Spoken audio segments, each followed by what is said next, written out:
You are watching Business Day Television.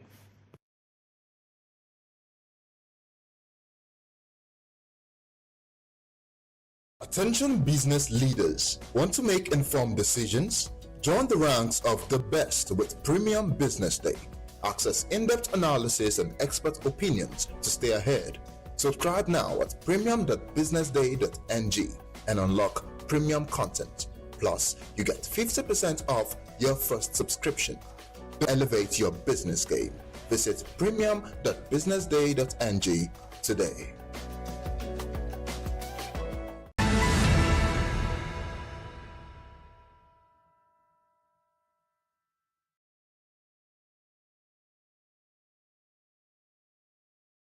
Welcome to the Real Talk with Pam podcast, where authenticity meets conversations. I'd had 2 lumpectomy surgeries. I'd had 9 months of chemotherapy, 12 months of Herceptin. I had 4 rounds of radiotherapy. Wow. And to God be the glory, we're now, 2014? So I've been all clear for 13 years. There are certain times that I have disciplined my children, and they don't know this. But if they see this podcast, they'll know. And gone back into my room and wept. Because when you punish them or when you withhold certain privileges, you are actually loving them. When you let them have their way with everything, you are destroying them and destroying yourself. Yeah. Menopausal hormonal therapy, or HRT, is the last resort for many women. But lifestyle, don't smoke. Alcohol is terrible. Alcohol. It's terrible? Alcohol and smoking would increase your chances of breast cancer way more than HRT would. Right. Oh, wow. There's so many things out there. How many are you going to take? Yeah. What about yam? Yeah. So many you can take. But the problem is, you hear, that one is good, you buy it. This one is good. And then you They end up having all these different things. Real Talk with Pam remains committed to fostering authentic conversations that inspire and empower. This is Pamela Igbo. I am your host of Real Talk with Pam show.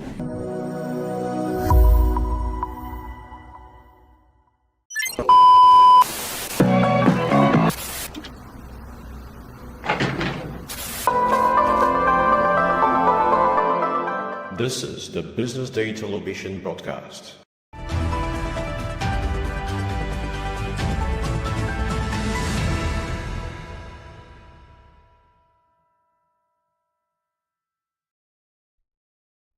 Good morning, Nigeria. It's a brand new week. As we gradually bid goodbye to year 2024, you are tuned into Breakfast Show on BDTV. I am Ethel Adorno, and as always, we are here to bring you engaging conversations, insightful stories, and everything you need to start your week on the right note. But first, let's take a look at the top stories making the news on this morning. Kogi Assembly passes 582.4 billion naira 2025 budget. Article slams military orders accorded shift called Truth destroys 66 illegal refining sites with over 798 billion naira in stolen funds. Former President Jimmy categorized at the age of 100. Jokovic targets tennis resurgence in 2025.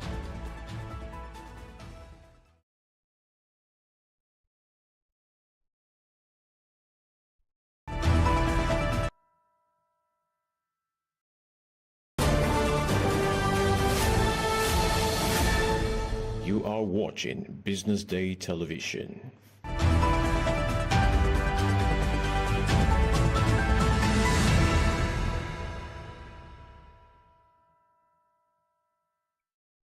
We begin the news in Nigeria, where Kogi State House of Assembly has passed into law the 2025 appropriation bill of 582,404,119 naira.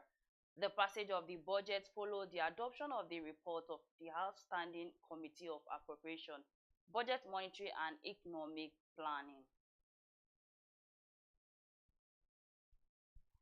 Ali Umar Yusuf, Speaker at the clause-by-clause consideration by the Committee of Supplies, said the bill had authorized recurrent expenditure of over 281,153,215,687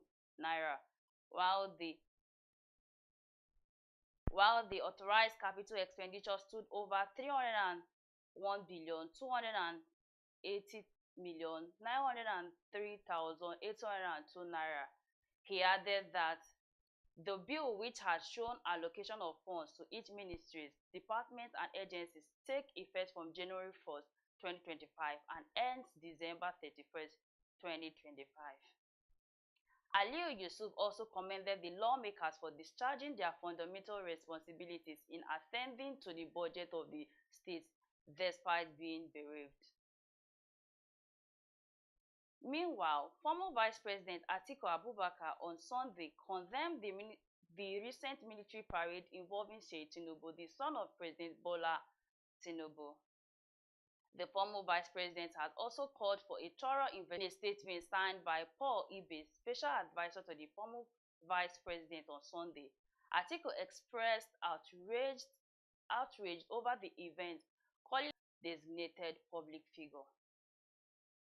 Atiku further questions the legitimacy of the military-like outfit involved, stating that the so-called group, the Nigerian Cadet Network, is not a recognized entity within Nigerian Armed Force. He emphasized the disturbing fact that the name cadet associated with young, formerly trained military personnel was exploited by the civilians to tarnish the esteemed tradition of the military. Moving on now, African Export-Import Bank, Afreximbank, has called for strategic investment in empowering Africans' youth to harness the contentment economic potential. Benedict Oke-Orama, President Afreximbank, made the call at the 50th edition of the Youth Summit organized by the Grand African Initiative GAIN, themed Connecting Africa through Youth Entrepreneurship and Digital Innovation in Abuja. Orama emphasized that the continent's further and its standing in global socio-economic discussions depends on its youth. He underscored the importance of Africa's youthful population, noting that 60% of the continent's population is under the age of 25. Africa is a home to the youngest and fastest growing populations globally. He also stated that Africa is home to the youngest and fastest growing populations in the world, with more than 60% of the continent's population under the age of 25. Still on, troops in Niger Delta has dismantled 66 illegal refining sites and disrupted a complex network of oil theft operation, according to a statement issued by Edward Buba, Director of Defense Media Operations. Troops uncovered and destroyed 68 crude oil cooking ovens, 13 dugout pits, 41 boats, and 45 storage tanks. Items seized include 4 speedboats, 1 pumping machine, 150 drums, 1 generator, 2 motorcycles, 2 mobile phones, a drone, and 5 vehicles. Additionally, security forces recovered 657,470 liters of stolen crude oil, 127,870 liters of illegally refined automotive gas oil, and 5,000 liters of dual-purpose kerosene DPK. On the foreign scene, former President Jimmy Carter, the 39th President of the United States and a tireless advocate of international peace after the time in office, has passed away at the age of 100. President Carter had been receiving hospital care at his home in Plains, Georgia, since February 2023, where he was surrendered by his loved ones. His wife of 77 years, Rosalynn Carter, passed away just weeks ago on November 19, 2023, at the age of 96. Carter made history as the first US president to celebrate a 100th birthday in October this year, President Joe Biden honored his milestone with a heartfelt message broadcast on CBS News. President Biden described Carter as a moral force for the nation and the world, praising his courage, compassion, and enduring friendship. A native of Georgia and also a member of the Democratic Party, Carter rose to the presidency in 1976, defending Republican Gerald Ford in the wake of the Watergate scandal. However,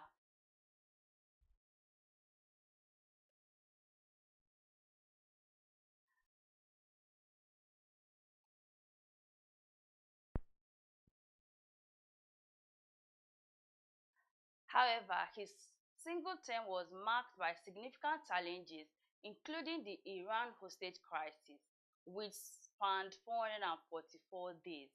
He left office in 1981 and losing his re-election to Ronald Reagan. Despite his political struggles, Carter post-presidency became a model of humanitarian services.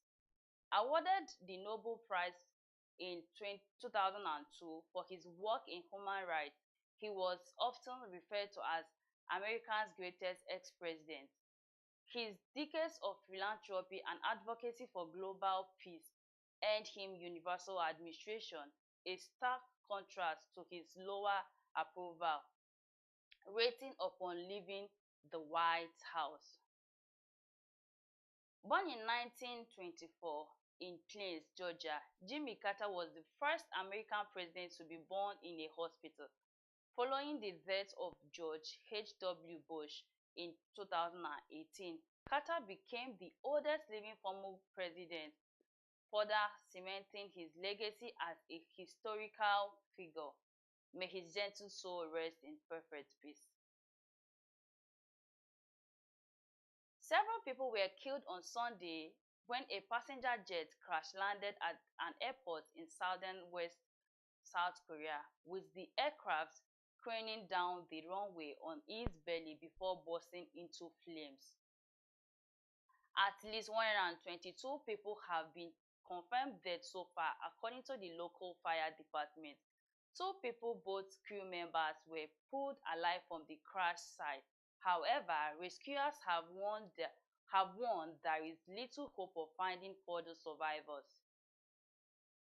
It is the deadliest aviation disaster to hit South Korea since 1997, when a Korean airline Boeing 747 crashed in the Guan jungle with the loss of 228 lives. Jeju Air Flight 76 2216 from Bangkok was carrying 175 passengers and 6 crews when disaster crossed as struck at the airport in Muan Country, on the country's southwest tip, just after 9 a.m. local time Sunday. Footage of Sunday's crash, broadcast by multiple South Korean news outlets, showed the plane sliding on its belly at high speed, hitting an earthen embankment and erupting in a fireball. In sports, tennis legend Novak Djokovic has announced plans for an expanded tournament scheduled in 2025, aiming to regain his dominance after a subdued 2024 season where he has secured only an Olympic gold in Paris. Currently ranked 7th in the world, the 24-time Grand Slam champion is determined to achieve greater consistency and reclaim his spot at the top. As the last active member of the iconic Big Four, following the retirement of Rafael Nadal and Andy Murray this year and Roger Federer in 2022, Djokovic now faces rising stars like Carlos Alcaraz and Jannik Sinner. Despite the generational shifts, he remains focused on pursuing his 11th Australian Open title next month, potentially extending his record to 25 Grand Slam victories. Djokovic credits his enduring love for the sport and competitions as his motivation, expressing confidence in his abilities to compete at the highest level for the year to come. With his sights set on new milestones, the Serbian star is ready to further solidify his legacy in tennis history. The breakfast show continues after the break. I am Ethel Adono. Stay tuned.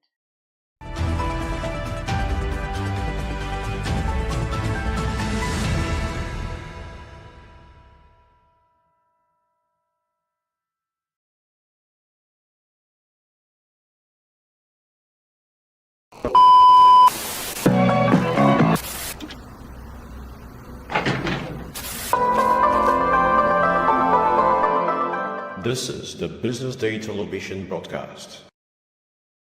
Welcome to the Real Talk with Pam podcast, where authenticity meets conversations. I'd had 2 lumpectomy surgeries. I'd had 9 months of chemotherapy, 12 months of Herceptin. I had 4 rounds of radiotherapy. Wow. And to God be the glory, we're now, 2014? So I've been all clear for 13 years. There are certain times that I have disciplined my children, and they don't know this, but if they see this podcast, they'll know, and gone back into my room and wept. Because when you punish them or when you withhold certain privileges, you are actually loving them. When you let them have their way with everything, you are destroying them and destroying yourself. Yeah. Menopausal hormonal therapy, or HRT, is the last resort for many women. But lifestyle, no, don't smoke. Alcohol is terrible. You know, alcohol. It's terrible? Alcohol and smoking would increase your chances of breast cancer way more than HRT would. Right. Oh wow! There are so many things out there. How many are you gonna take? Yeah. What about yeah. So many things you can take. But the problem is, you hear, oh, that one is good, you buy it. This one is good, and then you They end up having all these different things. Real Talk with Pam remains committed to fostering authentic conversations that inspire and empower. This is Pamela Igbo. I am your host of Real Talk with Pam show.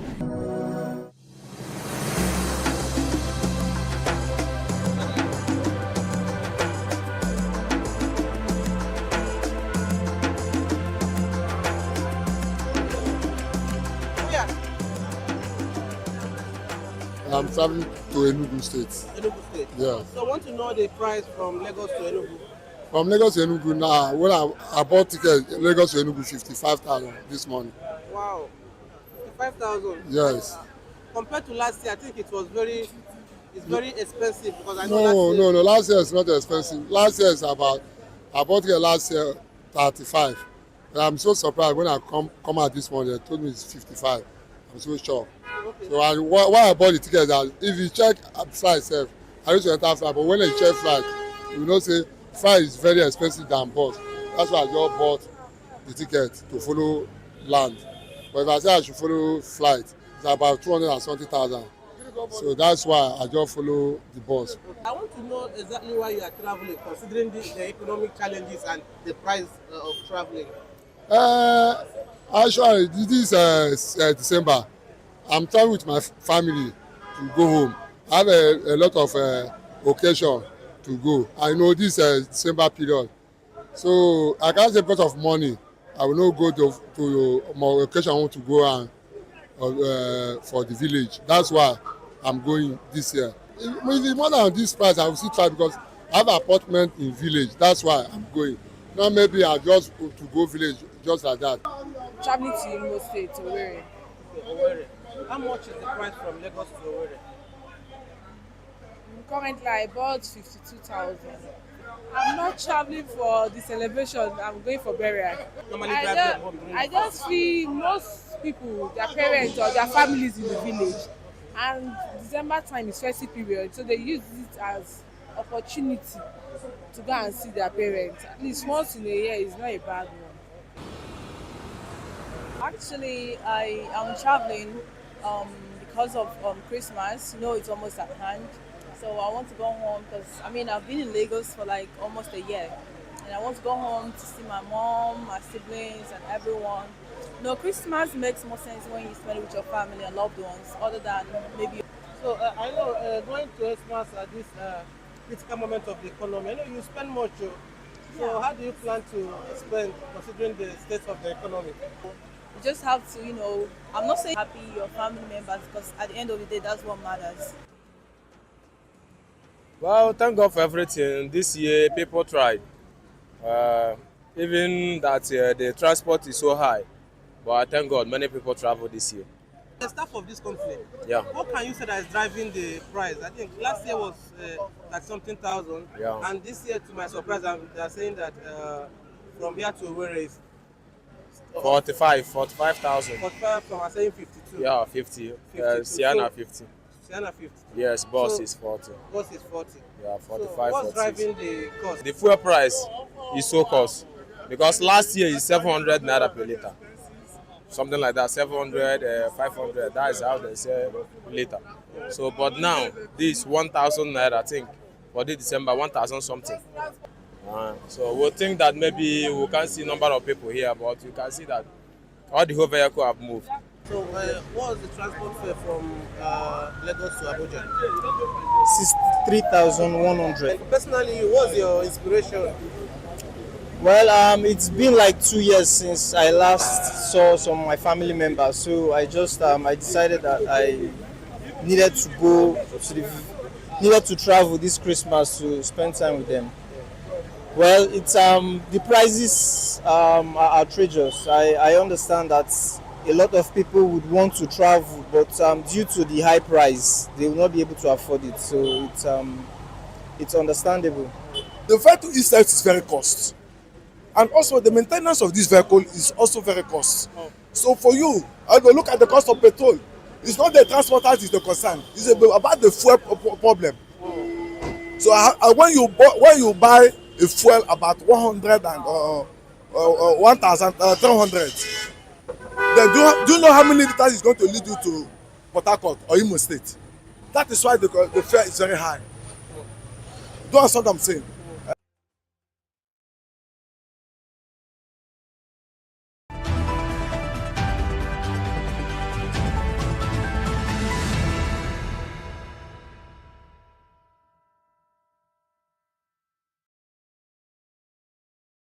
Attention business leaders. Want to make informed decisions? Join the ranks of BusinessDay.ng and unlock miss out. Make smarter choices and seize new BusinessDay.ng today. Nikki Alao, I'm the Chief Research Officer at BusinessDay Intelligence. BusinessDay Intelligence is a full-service market research and data company. We offer businesses to make informed decisions that would boost their bottom line and determine the marketing mix. We gather and analyze relevant data through ecosystem immersion, in-depth interviews, focus groups, and some of the other services we provide include consumer insights, feasibility studies. So whether you're trying to understand the market size and potential growth and the competitive landscape.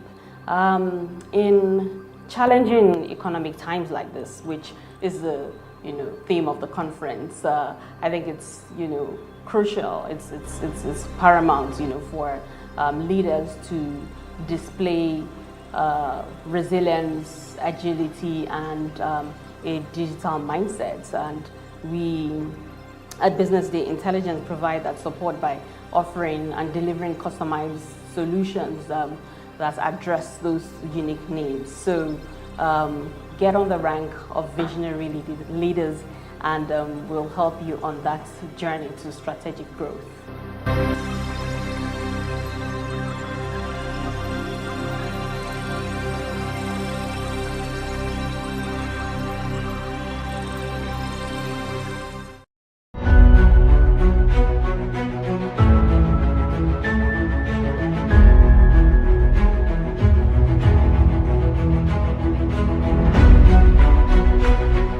On behalf of our author and BusinessDay, I unveil this book, or recommend the book to everybody in Nigeria and elsewhere. That's it. Thank you very much.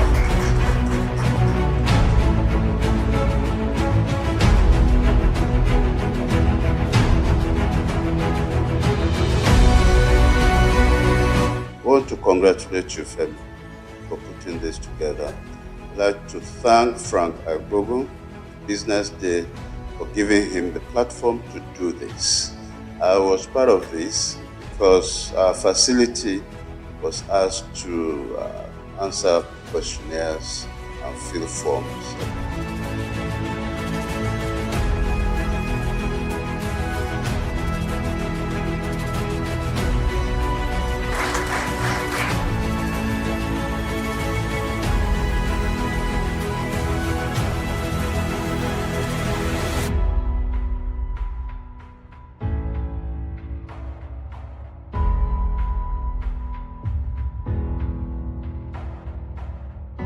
There's a ferment in the Nigerian healthcare system. There are a lot of challenges, but there are also a lot of opportunities. And then the fact that the private sector is beginning now to take its rightful place. It's not now being seen as a competitor of government, but is beginning to occupy to create a larger footprint within healthcare itself in terms of funding, in terms of direct service provision, in terms of even creating the aspirations, and in terms of supplying the personnel. And that is how it should be. We are developing a customized health service, on both the supply side and the demand side, that should be fit for purpose in an environment. The supply side is moving fast, but without looking at the demand side and facilitating it, that is the access of the people who need to use the services, there's only so far they can go, or they'll be making investments that cannot be returned in the foreseeable future, and that is not right. People talk nowadays about patient capital. No matter how patient the capital is, that is waiting for a long time to get returns, those returns must be built into the system. That means somebody must be paying equitable amounts of money for the service that is being rendered. It doesn't have to be the person who uses the service. In fact, our aspiration is that it should be the people who are paying out of pocket should be reduced to like a 0% within the context of Nigeria, and yet everybody who needs that service should be able to get it.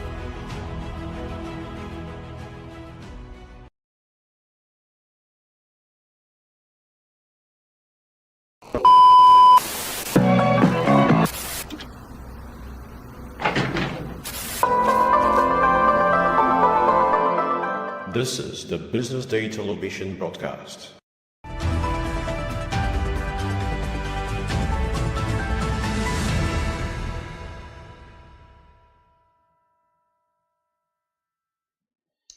Welcome back to BDTV Breakfast Show. I am Ethel Adono. In this segment, we will be exploring the top stories for today. And to do this with me is our in-house analyst, Mohammed Akinji. You're welcome. Thank you very much, Ms. Ethel. How are you doing? I'm fine. All right, and how was your weekend? It was great. It was great. Glad to see you, and I'm glad to be here. Thank you. Let's take this. So let's start with the Kogi's Assembly passes 582.4 billion naira 2025 budget into law. Yeah, what's your take on the story? Oh, at least it's the season of budget passages, as expected. So we know very well that most of the states, since the last administration, we've reverted to the January-December budget cycle. So, except maybe there's a little bit of a deviation this year from the president, because I think he presented the budget late. It was presented 2 weeks ago on the 18th of December. So, states now, apart from Kogi State, I think Abia State even signed it into law. So, but the main question that we need to be able to ask, I mean, is expected and it is good. We go back to that cycle, January to December, so that 1st of January of every year, the budget implementation starts to be able to take effect. So, but the question is, how will these be able to trickle down to the people? because there was something we're trying to be able to look at and saying, what is actually in a name? Because you see governors, you see the president couching the budget in different names. Budget of hope, budget of restoration, budget of renewed hope. So you start to be able to hear beautiful names on paper. But it should be able to go beyond there. And I'm sure you'll be able to agree with me. Yes. Going beyond there means how will it be able to trickle down to impact on the life of the people?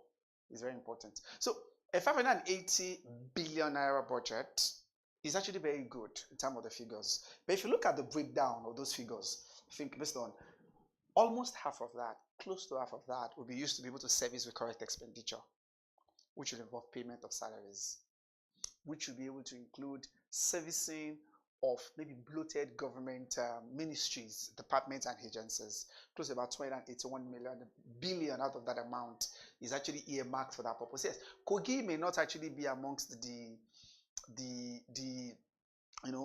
the boss states, when you say the major productive states, when it comes to where activities actually be able to take place, the major activity-oriented state. But the question we need to be able to ask is, what proportion of that is going to capital expenditure? We've seen how much is actually going to that. So capital expenditure takes about 301 billion, okay, which is reasonable. But if you look at the line item, I think that's what will be my interest. Where are these funds being earmarked? What specific projects? Because the capital, some people in this nation will always argue that payment of salaries by governors, for example, is only be able to meet the need of less than 3% of the population, just 3%. The remaining, in fact, in the government employment, in the government employ, how many people are even there? So where the majority of the people are in the informal sector, where the capital project, the capital allocation will impact them the more. So road, road facilities, you're talking about education, health, and some of those basic infrastructure that will be needed. So 301 billion is allocated to that. So we needed to be able to see the line items. Yeah. Where are all these amounts?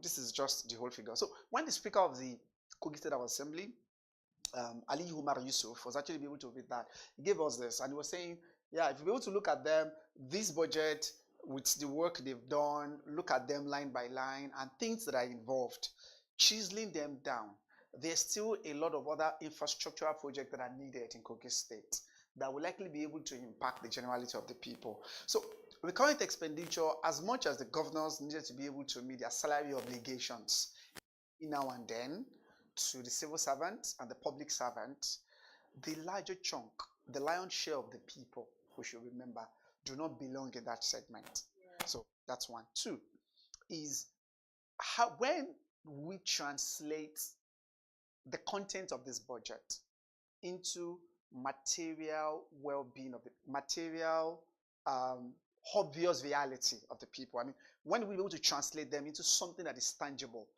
that will, as I began my statement with, be able to impact on the life of the people. And that is what is very, very important. Because Usman Ododo, the governor of Kogi State, did well, following the footstep of Yaya Bello, who was his predecessor, by submitting the budget as and when due, and getting it, improving, trying to be able to prevail on the House of Assembly to pass this budget at record time. But at the end of the day, by the time we have, would it have been able to achieve what it is destined and what is desired for it to achieve? I think $1 million question. This is good on paper. The state of Kogi State passing almost $500 billion budget. That is really, really very good. But the allocation of these funds, releasing them on time, one. Two, ensure that they actually be able to target them towards priority improving areas. When I say priority improving areas, we're talking about areas that will be able to impact the lives, as I said at the beginning. And then ensuring that these get into, because what I'm saying there is, most of the budget that we pass, there are critical challenges that states, the subnational levels are facing before we talk about the federal government. have this budget been able to address tangibly these challenges? I'm talking People's about problems. those problems. So people's problems, existential challenges that we are facing. The 2024. Let's even begin from there. Maybe a little bit, take a little bit of a cue back and see, okay, how far that at the federal level to see them and do and the as effectively as it is still rated national index, multidimensional poverty, still rate Kogi within that particular crime. So this governor will say, oh fine, I came in in 2023. I came in 2023 last year. Who was signing? Yeah, I think came in 2023. Maybe I wasn't able to do much. Can be able to let's be able to give him that. And they have been back and forth. They have been here and there as to has he really done well because he has been able to get himself enmeshed in the political struggle of his so-called godfather. I mean, we know the issues the ex-governor had with the PFCC, and has get himself enmeshed with that. But at least kudos to him for getting this budget passed, done, following in that what his producer did, as we said. But two things, as I said, 2024 budget, how far has it impacted on the people? And line by line, clause by clause, in this budget, how do they want to be able to implement it that will impact people, especially down the line? Those are the bottom of the pyramid. So you think they should focus more on making sure the budget implements well on people? I mean, that should be the essence. That's why I started by my statement saying, what is really in the name of a budget? I'm sure if you look at them too now, they couch it, budget of restoration, budget of hope. Just giving it names. So, and when we say hope, it's just to be able to say, we're trying to be able to transit your movie from your state, this current state, that we feel is undesirable, is unwarranted and unbecoming, to a state that we feel, yes, to a new phase. That we feel like, at least people should feel like, there is... You're working, the government is working. The government is working and is impacting on my lives. So I think, but the 2024 budget in Kogi State has not done that. Ditto for other states. Maybe only poultry or states that you could see, maybe we're seeing some traces, some changes. But Vox Pop out there, ask people, public opinion out there is actually saying the other side. I'm talking about the reverse of what those budgets are touted to achieve. In fact, just a little bit of an injection into this. When the president presented budget, one of our senior correspondents, our senior editor here, I'm talking about at the national level, told me about how budget presentations and the day that follow through, how papers will be so loaded with analysis, with commentaries and reports. But it appears people have even lost interest. That's what I'm saying. Yeah, because they're not seeing the maybe I'm talking about at the national level. Okay. And then you also ask that you don't even know that the president is projecting budget. People are like, are you serious? I didn't even know about that. So maybe years and years of neglect, years and years of failed promises and abandoned hopes have actually been able to make Nigerians to be able to shift their attention away from the content of the budget. But we still can't do anything, and that's why I'm able to employ Nigerians and implore them. We still need to ensure that we get involved and we develop our interests, whet our appetite, want to see what is there. Because most of this budget, regardless of saying, it's not, part of your money, your taxes, your sweat go into implementing this budget, and you getting interest in it will also be very, very vital. So we can't, I'm saying here is not just be able to neglect it, and that's why my appeasement is also to the Kogi people for this passage, is also to ensure that they are very much involved. Yeah. Call governments to account. Luckily, we now have, we have organizations, we have institutions, think tanks that are actually be able to follow the money, as they call it, follow the money. Let's see, for every 1 kobo, 1 naira that is actually in this budget, is it properly implemented? If not, why not? And then accountability. So those accountability and probity should be what should follow. And that's what the people themselves need to be able to keep government into account and put them on their toes to ensure that what has been budgeted for is what is eventually executed. And that is the idea of being following the money. Thank you. Hopefully. So let's move on to the next top stories, which is article slams military honor according to Sheyi Tinubu, calls for probe. Okay, so maybe the Nigerian military has debunked that, because I'm sure if you saw the video, I saw it last week Tuesday too, and it was initially, in fact, I just waved it off because I felt like maybe it could just be some of this purveyors of information out there that they don't Not be able really to have. true. Not really true, right? Really be able to put a lot of truism to it until over the weekend when Paul Ibe, the spokesperson, special advisor to the former president, be able to make that statement about, oh, that this is really true. In fact, that was what took my interest back into it, and I really be able to see this video again. Is this really, really true? So we heard that. So Nigerian military official response, official debunk has not come out from them, but there have been snippets of report here that the Nigerian military denounced whatever went on there, that it is not from them.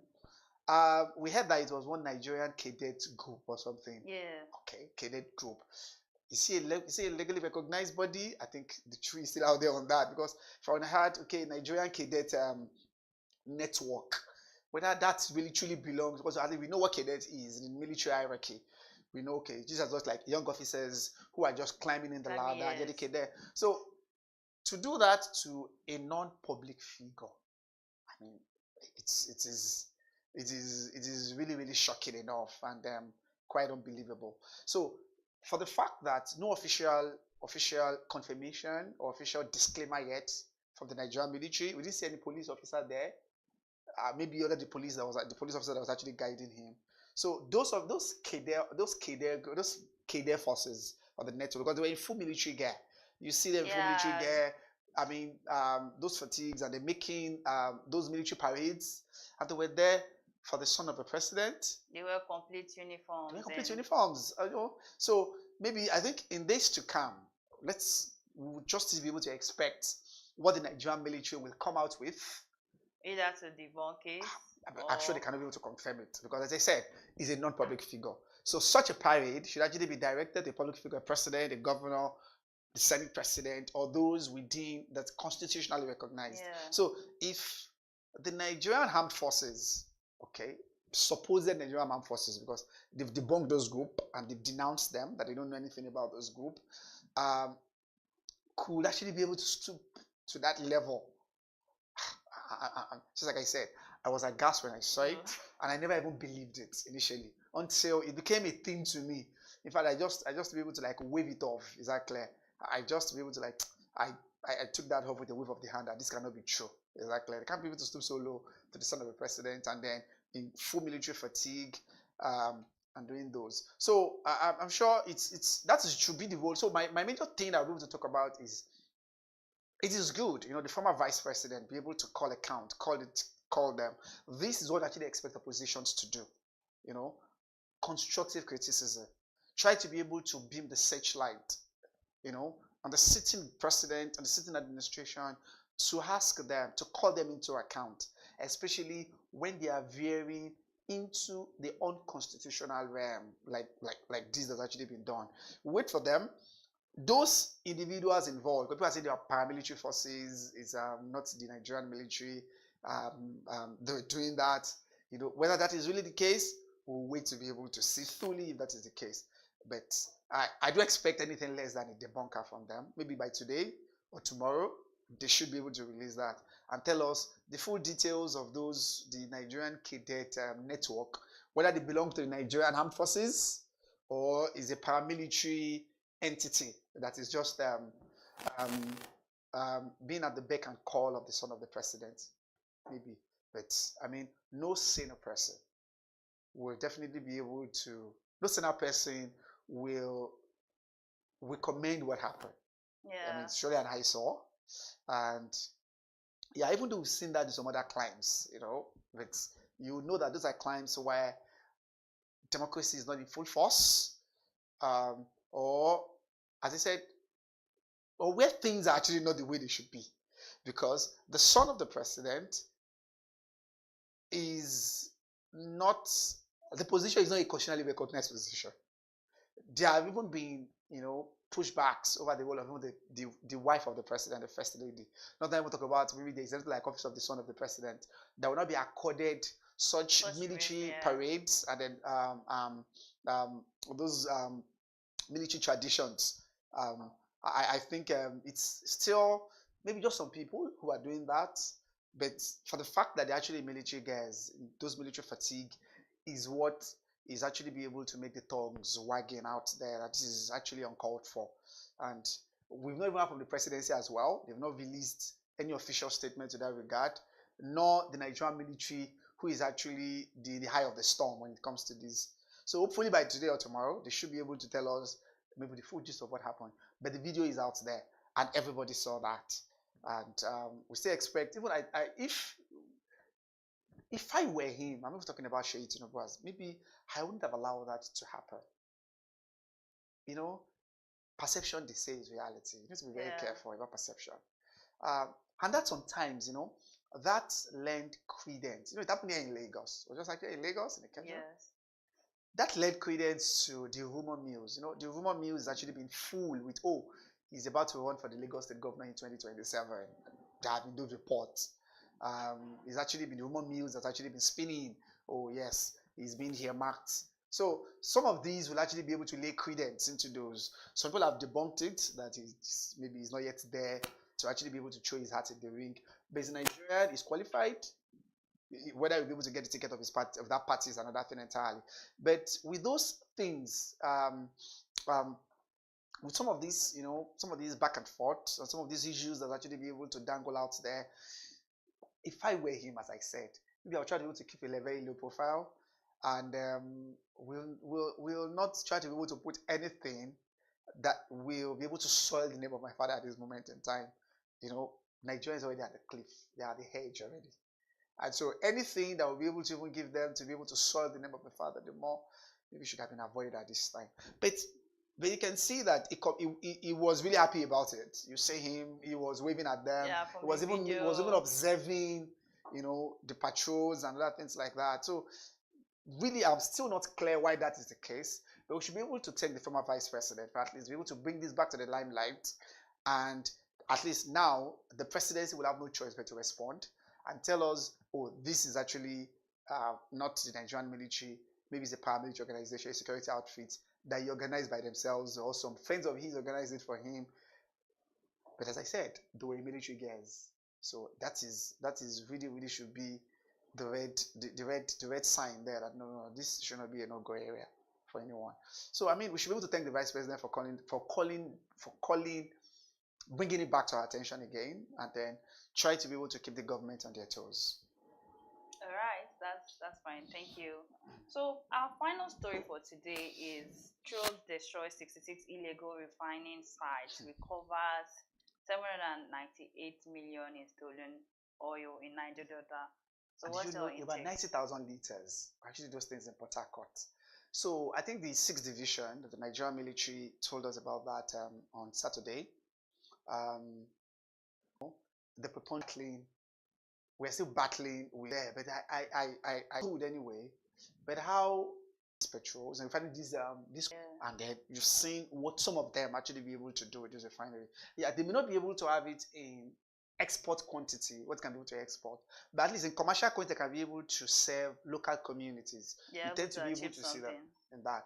So as much as possible, the Nigerian military has often said that is illegal, maybe because of the nature of crude oil itself. You know, the combustible nature is bound to be able, is so inflammable, and then if it's not done properly, it can actually be able to go out of hand.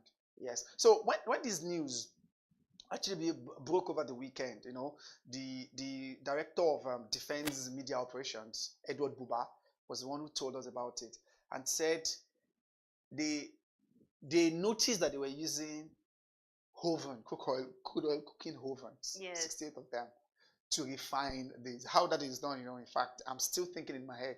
You can be able to imagine what went into that for them to be able to have that. So they have dugout pits, they have boats, and a storage tank where they tend to be able to put all this into. And when the liters of oil were eventually checked, it was about 90,000 liters that they've refined. You can imagine 90,000. That is close to like about 3 of these articulated chalks that they used to be able to, because each of those is about 33,000 liters. Wow. So imagine if somebody can be able to do that. At least you've been able to, 33,000 liters is just that chalk, the articulated chalk that we see on the road. And they've done 90,000 of those. That That's means what they're putting a lot of work. You can be able to see a lot of work that they've done. And they were using cooking hover. You know, they said they have like 6 of them. With other utensils, anyway, with other instruments that they use to refine this crude oil. But of course, they were stealing crude oil. That is actually where the problem lies. It's illegal. They stole them. And that's why, you know, people have actually been telling the government to ensure that they need to be able to bring on board, you know, these guys. Maybe, yeah, we declared the operations as illegal, but the messenger himself, maybe they could still be relevant and useful to the Federation. So if there is a way we can be able to change that thing that they are doing that is illegal and bring in, maybe try to be able to formalize what they do, maybe that would be a proper word, formalize them. Most of all these refineries that were still battling and then signing deals over here and there with the Italian companies, maybe these are guys that could have been used. If you check them in LMA, in some of these other locations in Port Harcourt and Delta, you have some of these guys who have become so creative and inventive. So what they're doing is an act of economic sabotage, no doubt about that. But instead of arresting them, parading them, and then trying to be able to throw them into the deep end, maybe there could be better use that the Nigerian government could be able to make of them. So as I said, 90,000, and that's what they actually do on a daily basis. So these guys are well skilled. That's what I'm saying. Maybe well skilled in that line. They may not be able to receive it. Well skilled in that line of refining, you know, this crude oil into usable petrol product. And so it should be economic sabotage, because doing all those, you actually run it like a parallel thing to the government, because the law says all resources belong to the government on those lands. Yeah. So by there, the government can be able to have a control over them and things like that. But I feel like, just like a suggestion to the government, the Nigerian military has arrested them, dismantled those refineries. Maybe there could be other things they could learn from there, and then bring them on board. Let them be able to tell them, oh, this, you can be able to have you know, crude oil cooking ovens that you get these things done in. Can you imagine what would have gone into that skill set that somebody would have had to learn to refine, you know, such a black oil and get out of crude oil using that process? I'm sure it should still be out there. I'm saying, oh, these may be unconventional, illegal. I mean, these may be unconventional. These may actually be environmentally unfriendly, and that's why we feel like they need to be able to look into it and see some of the positive points that we can get from there. While yes, made them to be able to face the music, whatever they've done, but maybe they can be able to commit the sentence and see if there is a way they can do 90,000 in a day, 90,000 that they can refine. You can imagine what they can do. With right equipment, what they can do. They can be able to do more than that if they actually be able to give that opportunity. So maybe this could actually be, you know, instead of just naming and shaming, they didn't be able to use the name, but at least they did this the way we saw the refineries and the Johns and other things that they found from them. So maybe maybe better things could actually be gotten out of that going forward. I think so. So they recovered all these items. They recovered some of the other things of the stolen crude oil that they got from them. In fact, I think so. 90,000 liters of petrol. There were about 280,000 of diesel as well that these guys have refined. Yeah. Can you imagine? 120,000 plus liters. So maybe better things could be make use of them and see how we can be able to make use of the items that are recovered. And some of their skills maybe can actually be diverted. You know, maybe they can be rechanneled, and refunneled into some other productive and economically beneficial areas for the nation. All right. Thank you, Mohammed, for your insightful analysis on these stories. We've come to the end of this segment, and up next is our newspaper review. Don't go away.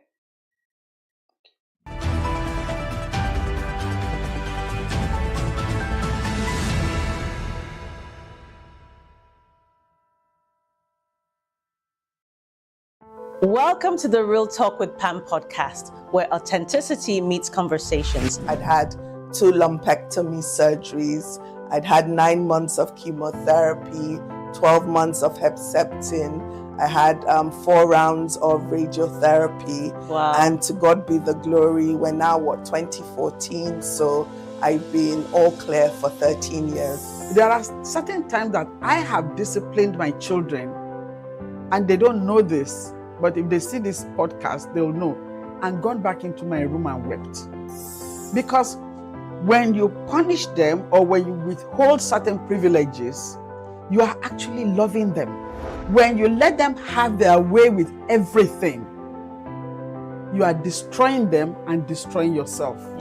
Menopausal hormonal therapy, or HRT, is the last resort for many women. But lifestyle, no, don't smoke. Alcohol is terrible. You know, alcohol. It's terrible?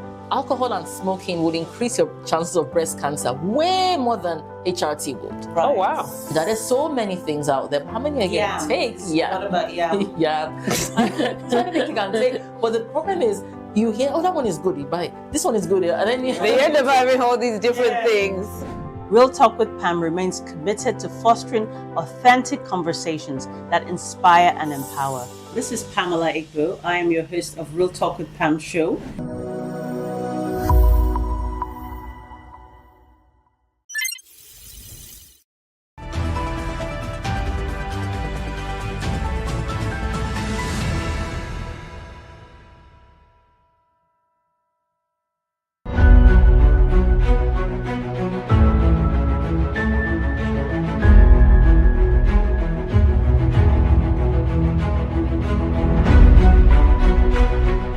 On behalf of our author and BusinessDay, I unveil this book or recommend the book to everybody in Nigeria and elsewhere.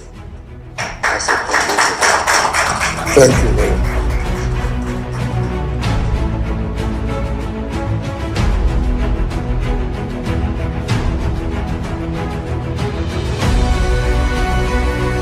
I want to congratulate you, Femi, for putting this together. I'd like to thank Frank Agbogu, BusinessDay, for giving him the platform to do this. I was part of this because our facility was asked to answer questionnaires and fill forms.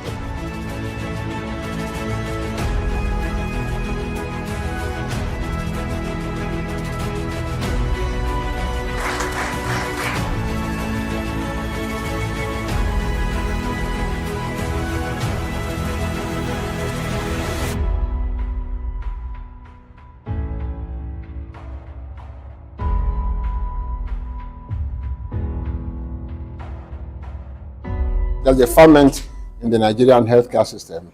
There are a lot of challenges, but there are also a lot of opportunities.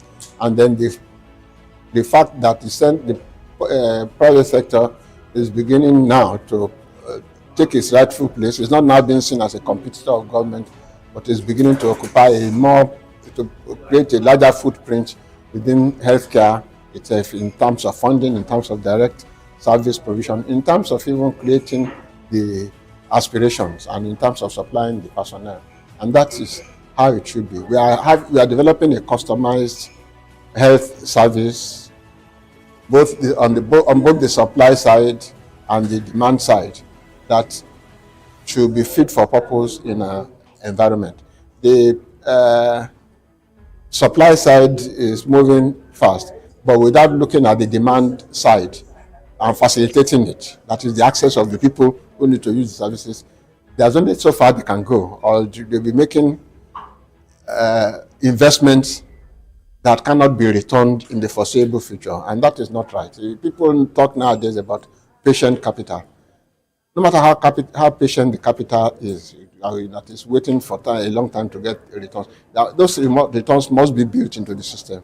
That means somebody must be paying equitable amounts of money for the service that is being rendered. It doesn't have to be the person who uses the service. In fact, our aspiration is that it should be the people who are paying out of pocket should be reduced to like a 0% within the context of Nigeria, and yet everybody who needs that service should be able to get it.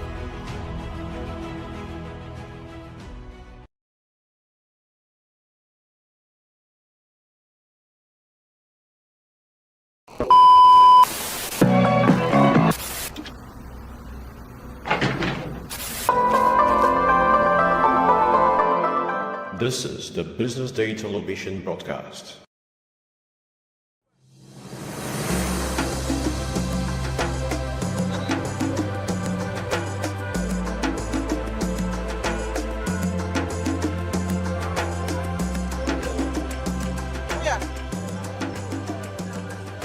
I'm traveling to Enugu State. Enugu State. Yeah. So I want to know the price from Lagos to Enugu. From Lagos to Enugu now, when I bought ticket, Lagos to Enugu 55,000 this morning. Wow, 55,000. Yes. Compared to last year, I think it's very expensive because I know No, last year is not expensive. Last year is I bought ticket last year 35. And I'm so surprised when I come out this morning, they told me it's 55. I'm so shocked. Okay. So why I bought the ticket, that if you check flight itself, I used to enter flight, but when you check flight, you know say flight is very expensive than bus. That's why I just bought the ticket to follow land. But if I say I should follow flight, it's about 270,000. So that's why I just follow the bus. I want to know exactly why you are traveling, considering the economic challenges and the price of traveling. Actually, this is December. I'm traveling with my family to go home. I have a lot of occasion to go. I know this December period. So I can't say because of money, I will not go to my occasion I want to go and for the village. That's why I'm going this year. If it's more than this price, I will still try because I have an apartment in village. That's why I'm going. Now maybe I just to go village just like that. Traveling to Imo State, Owerri. Owerri. How much is the price from Lagos to Owerri? Currently, I bought 52,000. I'm not traveling for the celebration. I'm going for burial. I just feel most people, their parents or their families in the village, and December time is festive period, so they use it as opportunity to go and see their parents. At least once in a year is not a bad one. Actually, I am traveling because of Christmas. You know, it's almost at hand. So I want to go home because, I've been in Lagos for like almost a year. And I want to go home to see my mom, my siblings, and everyone. Christmas makes more sense when you spend it with your family and loved ones, other than maybe your colleague or strangers you don't know. So I just wish to go home and, have a good time. So I know going to Christmas at this critical moment of the economy, I know you spend much. So how do you plan to spend considering the state of the economy? I don't really care much about that because, Christmas comes once in a year. So you just have to, I'm not saying you should spend without thinking. I'm just saying that you should just try to give it your all. And, just make everyone happy, your family members, because at the end of the day, that's what matters. Well, thank God for everything. This year, people tried. Even that the transport is so high. But thank God, many people travel this year. The staff of this company, what can you say that is driving the price? I think last year was like something thousand, and this year, to my surprise, they are saying that from here to Owerri is 45,000. 45 from, I'm saying 52. Yeah, 50. Sienna 50. Price is so cost because last year is 700 naira per liter. Something like that, 700, 500. That is how they say liter. So, but now this 1,000 naira, I think. For this December, 1,000 something. So we'll think that maybe we can see number of people here, but 63,100. Personally, what's your inspiration? Well, it's been like 2 years since I last saw some of my family members, so I just I decided that I needed to travel this Christmas to spend time with them. Well, it's the prices are outrageous. I understand that a lot of people would want to travel, but due to the high price, they will not be able to afford it. So it's understandable. The vehicle itself is very cost, and also the maintenance of this vehicle is also very cost. So for you, I go look at the cost of petrol. It's not the transporters is the concern. It's about the fuel problem. So when you buy a fuel about 100 and 1,300. Then do you know how many liters is going to lead you to Port Harcourt or Imo State? That is why the fare is very high. Do you understand what I'm saying?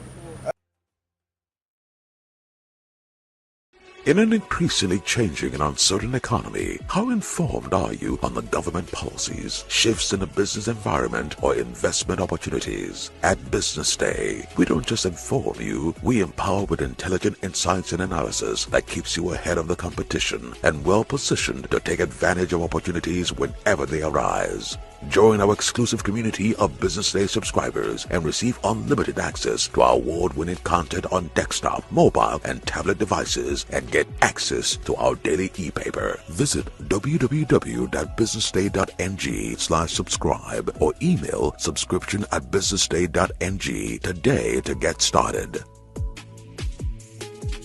Attention business leaders. Want to make informed decisions? Join the ranks of the best with Premium Business Day. Access in-depth analysis and expert opinions to stay ahead. Subscribe now at premium.businessday.ng and unlock premium content. Plus, you get 50% off your first subscription. Don't miss out. Make smarter choices and seize new opportunities. Sign up now and elevate your business game. Visit premium.businessday.ng today. Welcome to the Real Talk with Pam podcast, where authenticity meets conversations. I'd had 2 lumpectomy surgeries. I'd had 9 months of chemotherapy, 12 months of Herceptin. I had 4 rounds of radiotherapy. Wow. And to God be the glory, we're now, 2014? So I've been all clear for 13 years. There are certain times that I have disciplined my children, and they don't know this. But if they see this podcast, they'll know. And gone back into my room and wept. Because when you punish them or when you withhold certain privileges, you are actually loving them. When you let them have their way with everything, you are destroying them and destroying yourself. Menopausal hormonal therapy, or HRT, is the last resort for many women. But lifestyle, don't smoke. Alcohol is terrible. Alcohol. It's terrible? Alcohol and smoking would increase your chances of breast cancer way more than HRT would. Right. Oh, wow. There's so many things out there. How many are you going to take? Yeah. What about yam? Yeah. So many things you can take. But the problem is, you hear, that one is good, you buy it. This one is good. And then they end up having all these different things. Real Talk with Pam remains committed to fostering authentic conversations that inspire and empower. This is Pamela Igbo. I am your host of Real Talk with Pam show.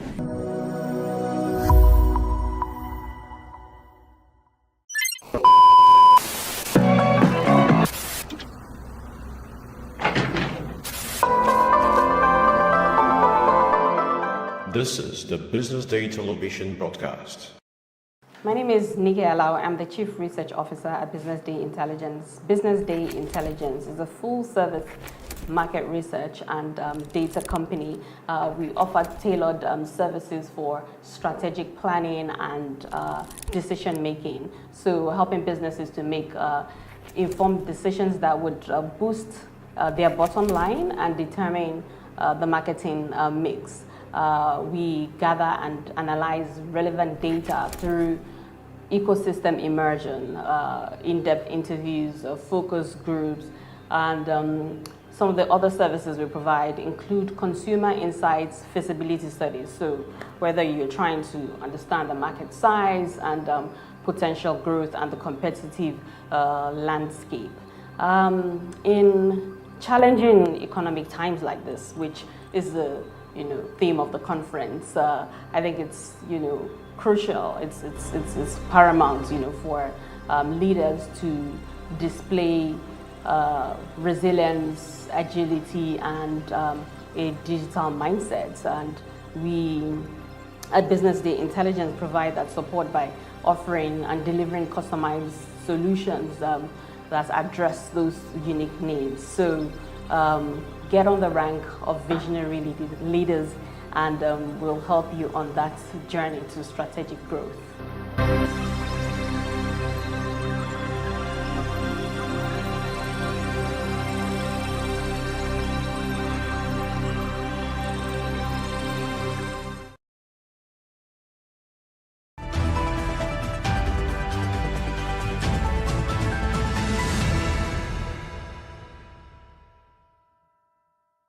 Attention business leaders. Want to make informed decisions? Join the ranks of the best with Premium Business Day. Access in-depth analysis and expert opinions to stay ahead. Subscribe now at premium.businessday.ng and unlock premium content. Plus, you get 50% off your first subscription. Don't miss out. Make smarter choices and seize new opportunities. Sign up now and elevate your business game. Visit premium.businessday.ng today.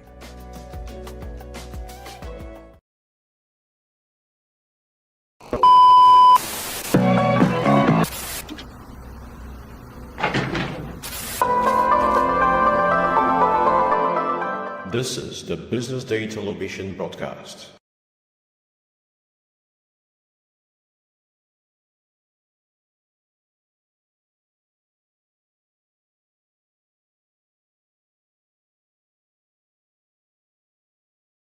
We'll be looking at some of our top dailies, starting with the Punch newspaper. On the front page, we have Niger border towns lives in fear over brewery rule. Federal government sympathizes with South Korea as 179 die in plane crash. I brought you back to life politically. Wiki slams Odili. And other stories on Punch newspaper. So, Mr. Mohammed, which of these stories struck your attention and what's your insights around it? So the Nigeria border issue, the border towns, Nigeria Niger war that escalated during the Christmas period, I think was an issue, and the oldest living president that died early this morning, Jimmy Carter. I think I know when I was young I've been hearing about it, but let's start. Let me just talk about the first one. So I think on Christmas Day, the military junta in the Niger Republic came out and made that very, very bold claim. And maybe I can say it's unfounded claim. And very, very bold and unfounded. That Nigeria is, providing military bases, training bases for France so that it can actually be used to attack them. The presidency has replied, very instantaneous reply. It was actually very spontaneous about their reply to that Nigeria cannot actually be used for that. And so it is not unconnected to the role that have actually been in between these two border countries. I didn't believe it when I heard him saying that, And it was, I'm talking about Abdurrahman Chiani, who is the military leader in the Republic. So the military leaders themselves are trying to do everything possible to extend their stay in power. And they see any possible Nigeria-France bilateral relation as an avenue to thwart that plan that they had. Maybe that's one thing. So, but the effect of that has been the border towns, Gouda town, Sokoto, Kebbi, Zamfara, that have been the border town within those axes, have lamented the impact, the negative impact of the Nigeria-Niger crisis, the Nigeria-Niger role, what that had on them. I think the Punch even be able to, conduct interviews with businessmen, traders, farmers that are within those border towns, and how Nigeria shutting their borders to Niger have affected their operations over the years. So if just a little bit of a background to develop the context.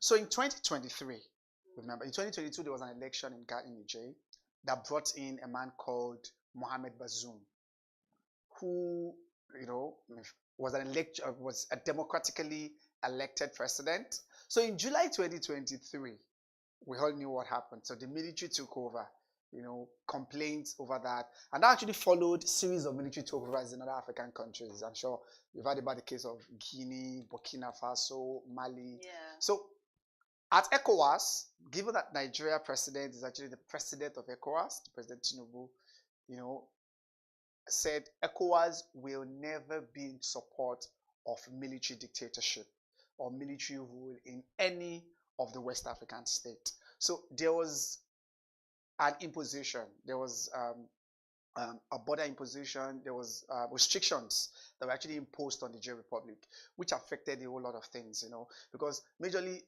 Niger got their electricity. For example, major electricity got, I think there was another thing here that they got from Nigeria. So the report here was saying that that most of the key economic activities that Niger got from Nigeria include, I think I was trying to be able to look at that from here, along those border lines, while they, on the other hand, tend to be able to get supply. I mean, there is intertrade around agriculture amongst us as a result of that. So when December 25 last week, the Niger president, the Niger military leader, Abdurrahman Chiani, made that national broadcast that Nigeria, as a result of so I think before then, so in October, the president visited France. It was October, November that the president visited France, and there were some agreements on economic front that were actually signed. Nigeria-France relation has been on since 2021. Buhari, I think, initiated that, and then so this president continued on that bilateral relations. So maybe they were fidgeting, they were actually becoming concerned, talking about Niger Republic, becoming concerned as a result of this Nigeria-French relationship. So made that declaration.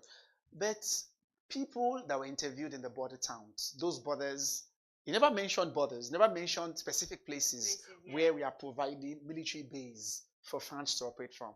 And remember very well, France, the last troop actually left there, left Niger. They sent them away in August 2024. So in making such bold claim, and that's why I mentioned at the beginning that maybe they are unfounded, but it's a very serious allegation if it is true.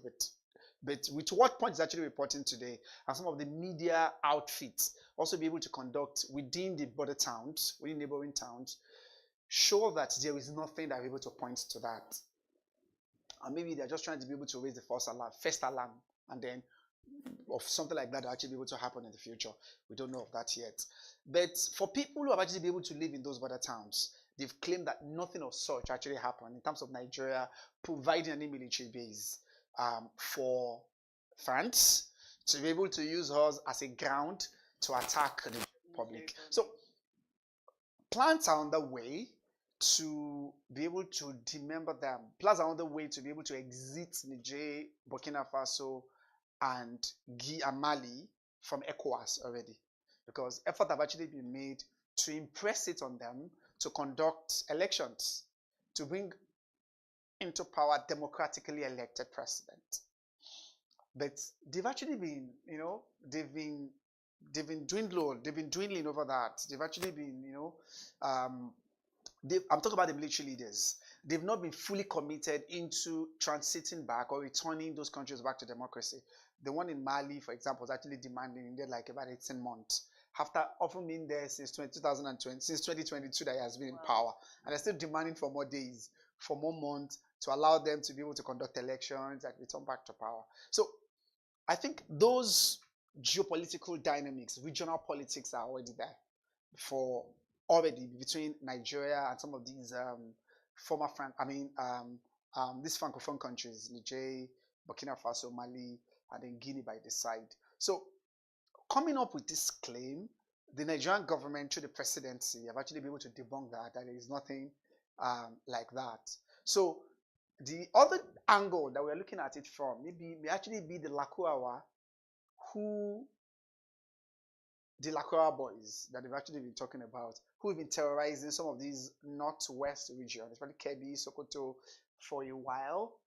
And sometimes they tend to use Niger, tend to be able to move, shuttle between Nigeria, commit some atrocities in those border towns in Kebbi, Sokoto, and Zamfara, and then move into Niger. And of course, the word Lakurawa is actually from the French word. Some of them they look very much like the people in Yoruba, they call them Boros, I don't know. They look so, you see their hairs, they look very much like the Caucasians, somewhat, if you were to look at them in their own. So maybe the Lakurawas, because maybe those are the ones they are saying there. Nigerians are creating military base to be able to drive out the Lakurawa boys away from these border towns. So because that could actually, maybe that's what they are saying, and they are looking at providing military base for the French to come in. But the Lakurawa is already attacking Nigeria. And the military is setting up. Nigerian military is not the French military anyway, because there was no discussion between Nigeria and France during the last meeting to say that, oh, we needed you to come and help us to drive out, the Lakurawa boys, So that's why I'm still saying maybe it's unfounded.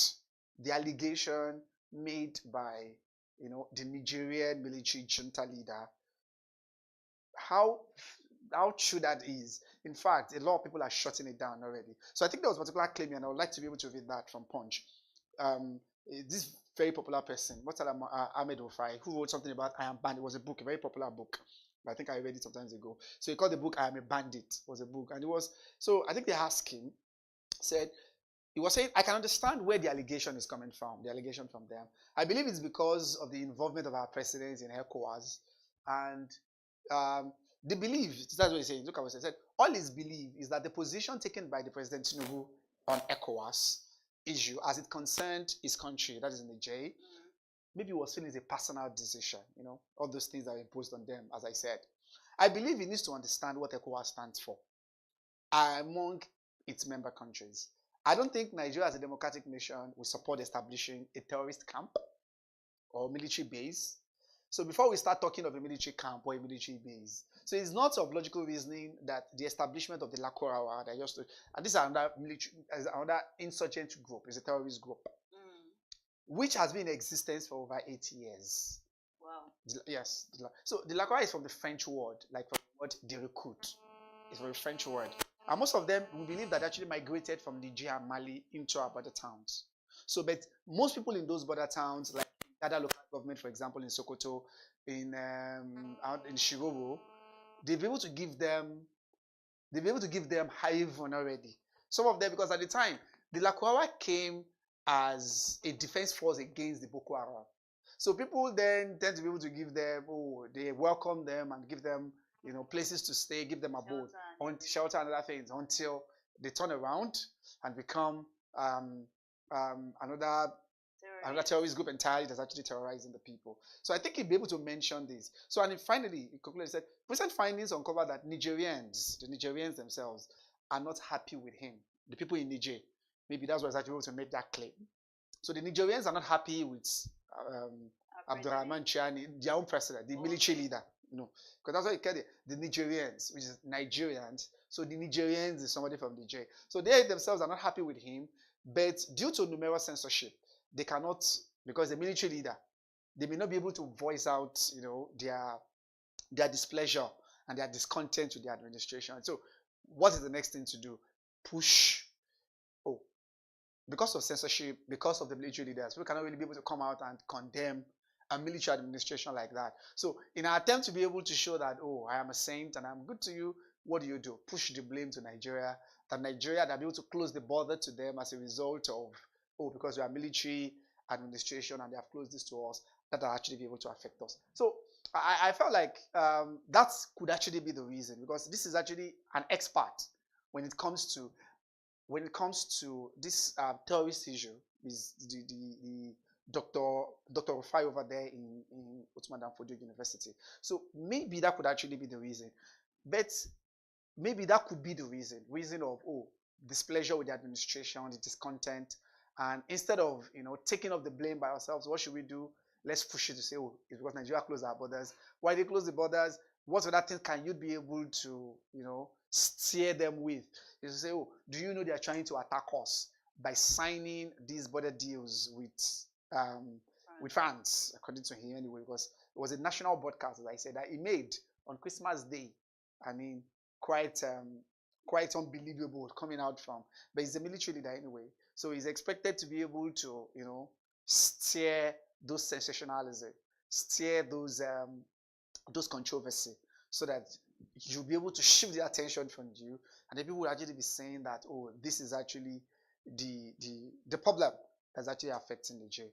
But we hope that this can actually be resolved. There were plans in place, as I said, in the final analysis. There were plans in place to allow the departure of these countries from ECOWAS. by January 29, 2025, and in the next 6 months, the final exiting plan, the exit phase, will be concluded. If there are no plans for them to be able to return back to democratically elected government, and as I can tell you, in those 4 countries, just like what's happening in Sudan, it does not appear that there are plans to conduct elections and allow democratically elected government to be able to come into power. So ECOWAS felt that they've had enough of them, and there were plans to be able to allow them to leave the organization. All right. So, and I was able to mention, sorry, Mr. Tel, I think I just woke up this morning hearing from my director here, I think it was from him, from a director of BusinessDay TV, when he sent a message to me that Jimmy Carter, I don't know, is someone that I've hardly had enough of. A president from a potato farmer who just bought his farmland in Plains in Florida, and then he rose, became American president. Of course, was a one-time president, but he died at the age of 100. I think they celebrated his 100th birthday in October this year, exactly. And then before passed on, a lot of tributes started coming in from world leaders, American president Donald Trump himself, French president, I think, was the very first who will be able to send in his tribute. And then we've seen other world leaders paying tribute to him because, in fact, he was a Nobel laureate winner, Nobel Peace winner. Yes. He won a Nobel laureate in 2002 for his role. Even though his administration is also enmeshed with some issues, most importantly, some of the Americans that took hostage in Iran in 1917. I think in 1979. And that kind of affected his administration. So by 1980, when he contested against Ronald Reagan, he lost the election. And by 1981, Ronald Reagan came in as the president of the US. But our hearts and soul are with the family of President Jimmy Carter at the age of 100. And praying that God will be able to give his family the fortitude to be able to bear the loss. I think his wife even died last year, right? Yeah. But last year they said the wife died, and then just to be able to go over there as well. But Jimmy Carter is actually a name that can never be forgotten. Thank you. All right, let's look at Vanguard. So on Vanguard, we have Naira slide threatens 2025 fiscal plan. Competitions between Dangote, NNPC, reason for petrol rise, price drop, IPMAN. No ulterior motive in Nigerians' relationship with France. Suga. Wike to Odi. I brought you back to life politically. Global grief as 179 die in South Korea's worst plane crash. Sheikh Tinubu reviewing guard of honor, gross violation of military traditions. I think we reviewed that already because the military parade that was a gross violation. No, there is no senior person that will be able to condone that happened. But as we said, we're expecting a debunker from the military, from the Nigerian armed forces, because they were saying that is not from them, but no official statement yet from them. We hope to be able to get that. Maybe that's, I think, I'm actually very much concerned with that. Secondly, the Wike Odili issue came to light as well. It was at a church event. Yeah. And he made some of those very bogus, I shouldn't say bogus, but somebody say it's true, it's not true. And I'm sure you'll be marveled at what he was actually talking about. How he revived Peter Odili's career, how he built in this mansion, how he did all those. I started questioning, is this from the state resources or from his own personal purse? They were really, really very big claims, And I'm sure, he's a no-hold-barred person. He will just be able to just let out everything and actually be able to transpire the way it is. He just kept firing on and mentioning all those things. But what is really, before I was able to talk about it, the other one was about the Naira decline. I think that's been a very serious issue. Because just like we said, the 2024 budget that is winding down is at the twilight already. The projection, as at last year, was that the Naira to a dollar would be 800 Naira. That was the projection from the budget assumptions. But the reality is staring us in the face. We all know what it is. It's hovering 1,500 to 1,600. In fact, it went to 1,700. But I think it's gained massive strength again last week. Will be because of the holiday as well, perhaps we'll actually be able to be hoping how Naira will be able to start the week. But the way it has actually been heavily battered is really, really unimaginable. The president has presented the budget. We're hoping towards 1,500 next year. Hopefully it will remain at that. As I said, 800 was the projection. We just hope that it will not be 3,000. It will not be double that amount. Effort has to be put in place. We'll be able to analyze that. I will mention what can actually be done to be able to strengthen the Naira, hopefully. And then Ipman as well said no, because so as I was coming to work this morning, I tried to be able to searchlight and see the dashboard of the transactions. I'm sure we all heard about that. Last Monday we woke up to the news that petrol will be sold at 9.35 naira. Okay, maybe at MRS filling stations, and then we saw instantaneous adjustment from NNPC, maybe selected ones, but by the end of the week. Then we ask other ones, Total, Mobile, why are you still displaying 1,050, 1,070 on your dashboard? And some of them were saying, give us till the end of the week, okay? Because we say I've hold stock, we want to sell them, we want to ensure we offload. I mean, we want to ensure we finish selling all those ones, then we can be able to move with the new price. With the new price. But it was a shocking again. When we wake up this morning, I told you I saw maybe only NNPC and MRS that I saw 925 and 935. Others, I still see display of 1,000. The cheapest I saw, apart from those two, was 1,030 naira. This is 1,070. We still be able to ask questions. So, the question we asked then was, okay, maybe whether it's just due to the festive season. So, but it's good if Ipman came on board now. Ipman was the one that told us to give them till last week. They want to be able to give to them. So, okay, they came up and said, no, it's because of competition. Competition that forcefully drag down the price of this petrol to what we are seeing now. We know Total, the major marketers, those Total Mobile, are not buying from Dangote. They are not. So maybe that's the reason. Dangote, those that are able to buy from him, are able to put down their prices to 9.35 naira. The other independent marketers, that where Ipman belongs, some of them too are adjusted, but they have not adjusted the prices to. So what we know is, yes, Dangote is selling it to MRS at 8.99 naira. Those that are buying more than 2 million liters at a discount price of 8.99, and that was like second time it was actually reducing the price in the space of 1 month. That is good. So I think they'll be able to explain that to us.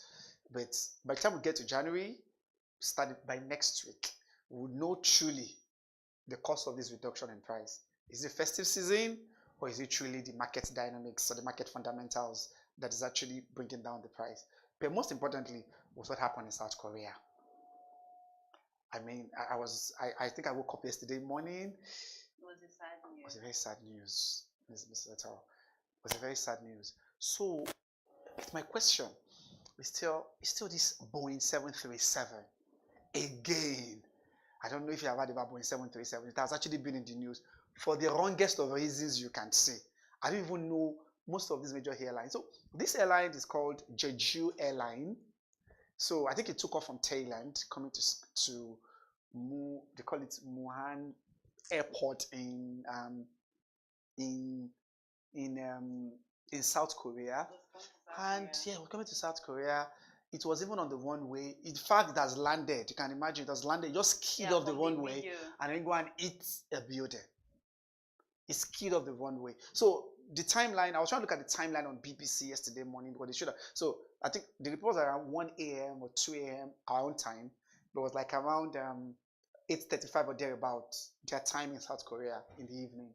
And you can, initially 175 people were reported dead. 2 survivors, the crew members, and the 2 survivors. Then eventually numbers were actually be able to line. Actually flew that Boeing 7, has 41 of those Boeings. Wow. So because I expected, so they were expecting another one to fly. Well, like I expected, because okay, they said there were 41, 38 of them has been grounded. 38 of this Boeing 737 because I was able to go back and go and check because there were 40. So Boeing 737 has been in the news, as I said, for longest, for the wrong reasons.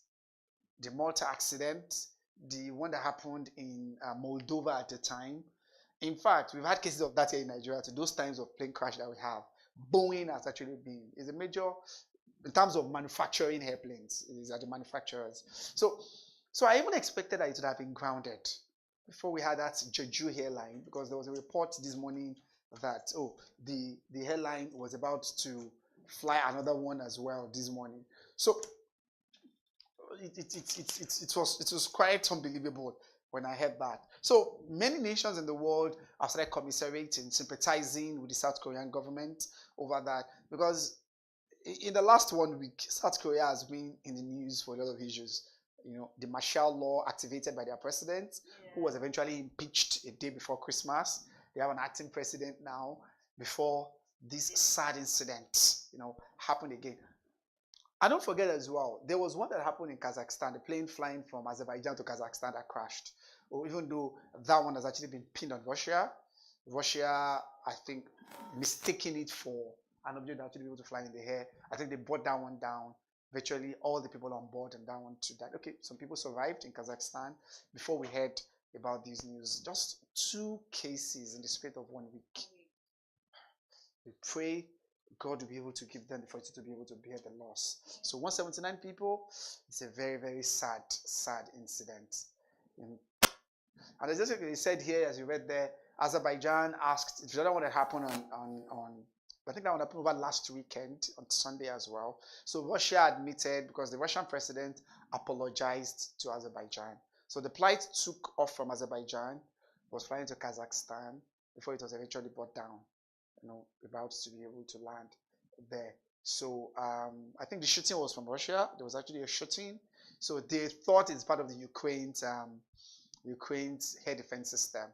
So they shut it down, and then before the plane eventually crash landed and people there died. We had some survivors as well in that anyway. And then, but the one of yesterday is still very, very gory and massive. And I'm sure in all the papers today, you see the site of the plane crash. I think you can see the smoke bellowing into the air. I mean, you can also see the wreckage of the plane. Even the 2 survivors, because just like I said, it has landed, so it's just skid off the runway, then hit the adjoining building. So the 2 first people that could be rescued, a man and a woman, I think they're just a part of the crew members.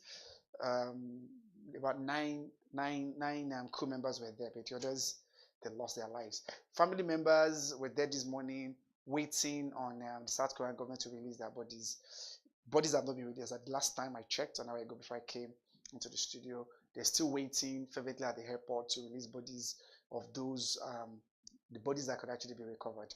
But the investigation is ongoing, and the vital cause of this, they'll be able to release some preliminary investigation. I think I'm going to look at that this morning.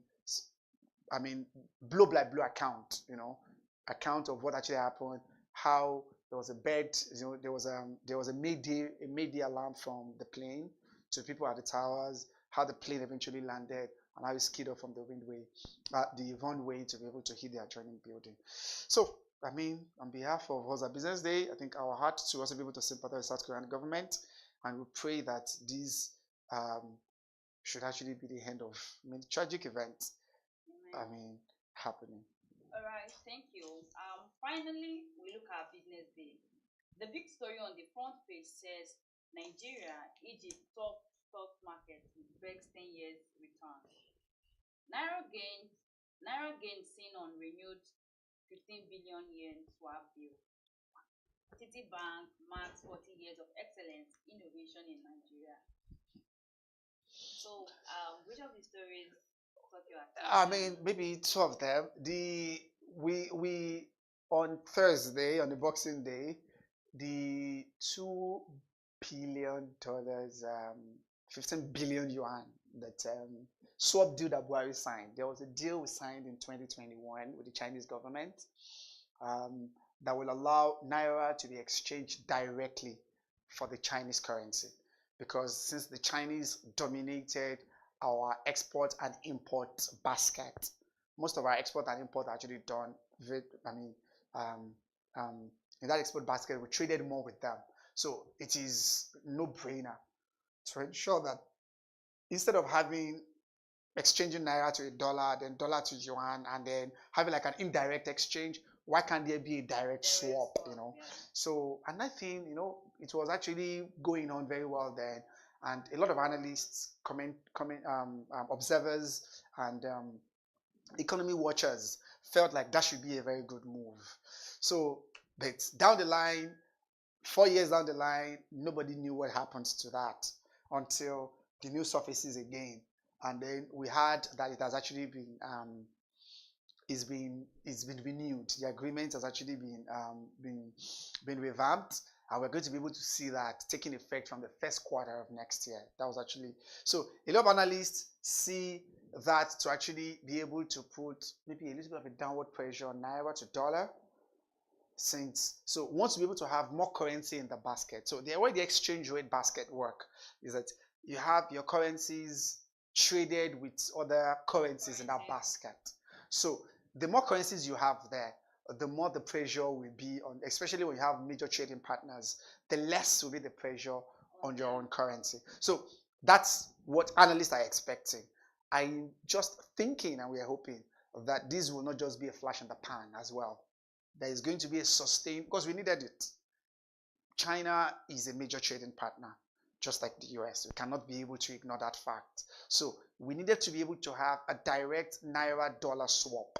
Having that will go a long way, you know, to be able to boost our trade, boost the face of the naira value, because that's also very, very important to ensure it's actually boosted. And then we're actually looking open forward to that. So by the beginning of next year, the committee has been set up as well to be able to interact with the Chinese government to renew that swap deal and ensure that we can be able to begin with that 15 billion yuan deal from the beginning of next year.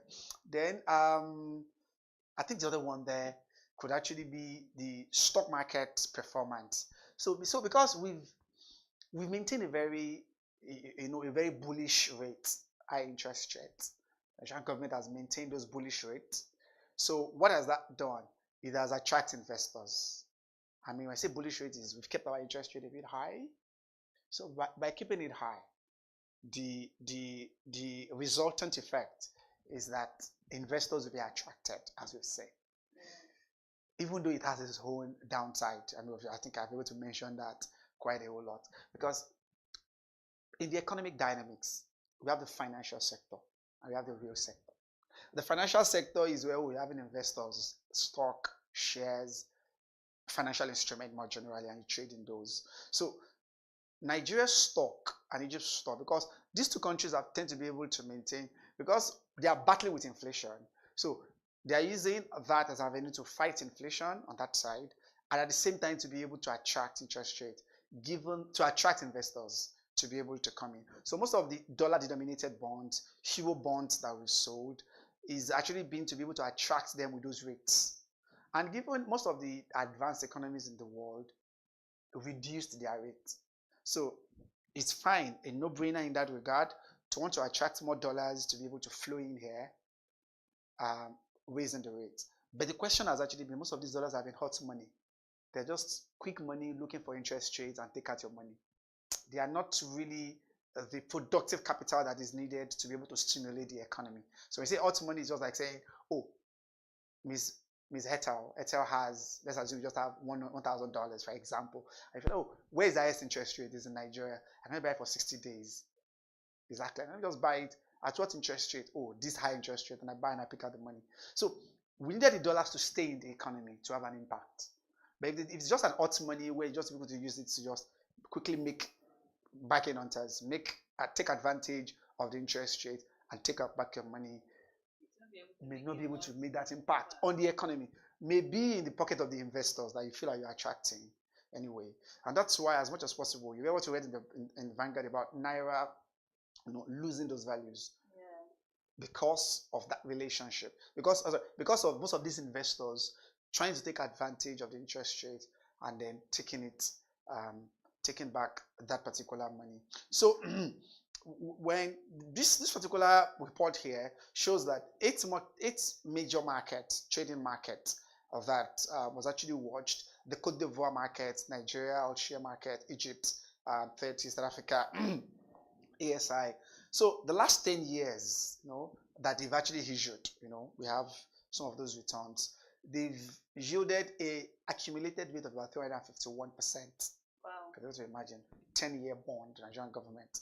So Nigeria and Egypt. For Egypt, 351, Nigeria about 147, and then followed by Ghana. So the interest rate high has actually attracted most of these investors. Exactly. And the consistent raising of these bonds and the stock on those platforms has given most of the investors to be able to invest. But generally, of course, that's lent credence to that statement about Nigeria and Africa becoming the frontier market. Do you get my point? Yeah. Maybe that's actually be able to lead credence to them. So, so return on investment of 47%. Investors are very much interested in getting that. So,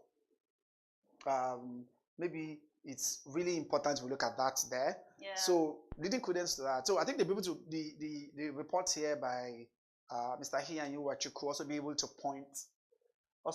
point to other major African stock market and their performance, right? Yeah. From that 10-year bond, the 2014 to 2024, and they pointed to South Africa, as I said, who has had like about 85% increase. Morocco, Cote d'Ivoire, Botswana, Kenya, maybe Kenya was one of like negative returns among these 8 major markets that was actually surveyed in that report. And maybe on the final analysis, we'll always talk about the Citibank that you read, 40 years. That has been a very, very remarkable existence that they've actually had in Nigeria. So I think they said it came into Nigeria in 1984. Citibank has actually been in Nigeria since 1984, and they've actually been going from strand to strand. So here, so Nigeria, Citibank Nigeria Limited is celebrating 40 years of partnership pacts. So from the Nigeria's foundation, because I think that's what they started with, Nigeria's International Bank, NIB. Yes, exactly. So it started NIB in 1982. Citi's story in Nigeria has been on the continuous growth and transformation. So it has constantly deployed innovative solutions, which are mostly first of their kind. So then I think during the 2005 capitalization, that was the bank, Citibank bought over, because Citibank is an American, it's a foreign bank. So they expanded their operation into Nigeria by actually be able to acquire Nigerian International Bank. That's what the name. And then the name of it eventually changed to Citibank in 2005. But they've actually been able to maintain that consistent years of innovation, in growth and expansion, in optimism, and contributing to the African continent. So that have actually been. So I think Shamsuddin Usman, who was one of the chairman of the board of directors, mentioned something about Citi has grown steadily, adapting to the evolving needs of the client, embrace digital transformation, expand its services to meet the demands of a dynamic world. Through it all, the bank has remained true to the values that inspired the founder of Citibank Nigeria Limited, which much among those banks that they stood the test over the years. Thank you very much. They've actually been able to stand the test of the ups and downs, the dynamics, the changes, and they still remain very strong. Thank you. Finally, let's look at the cartoon of the day. How do you interpret this?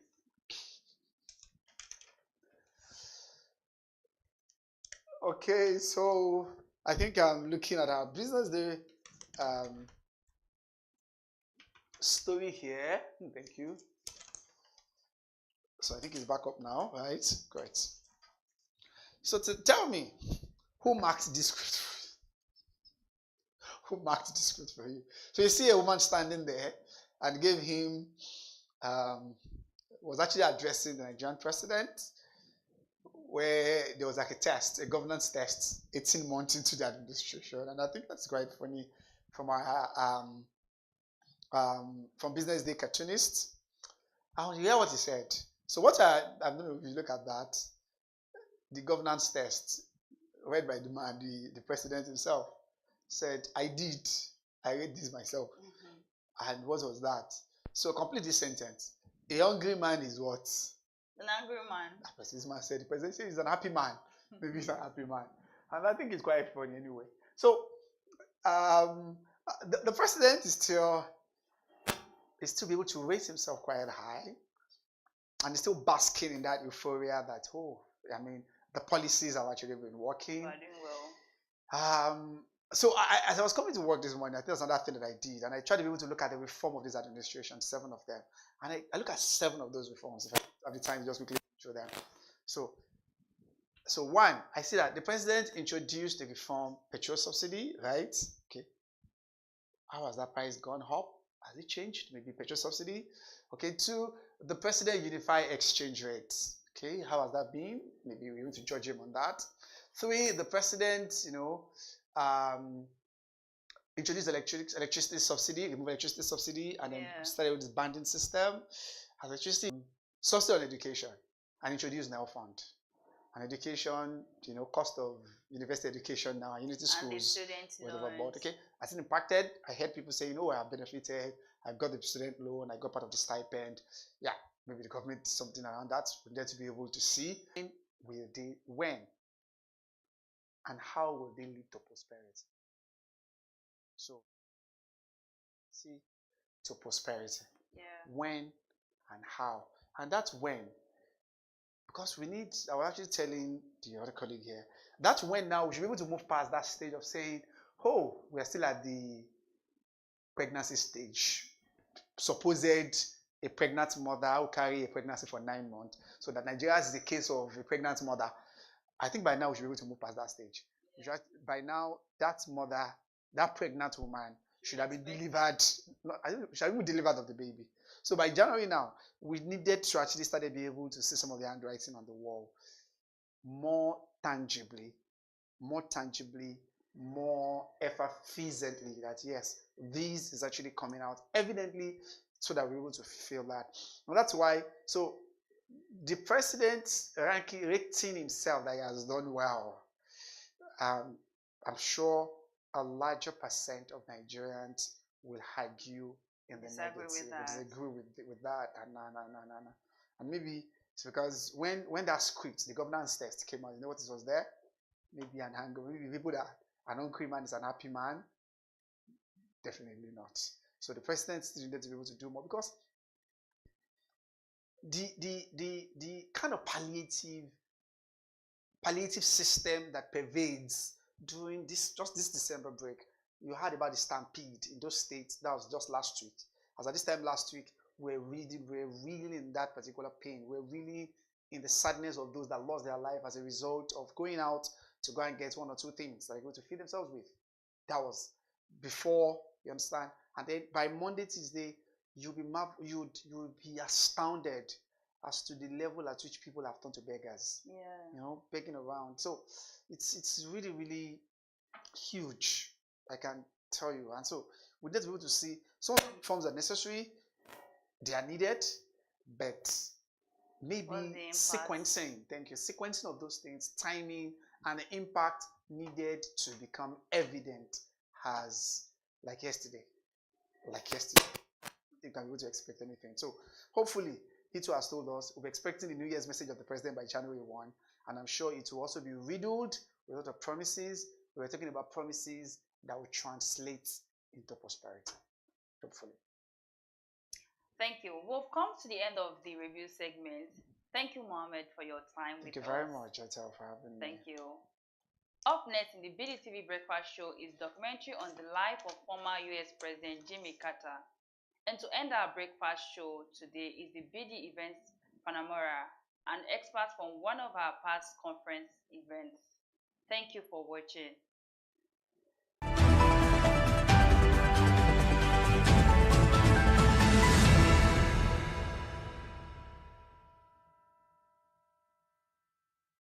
Attention business leaders. Want to make informed decisions?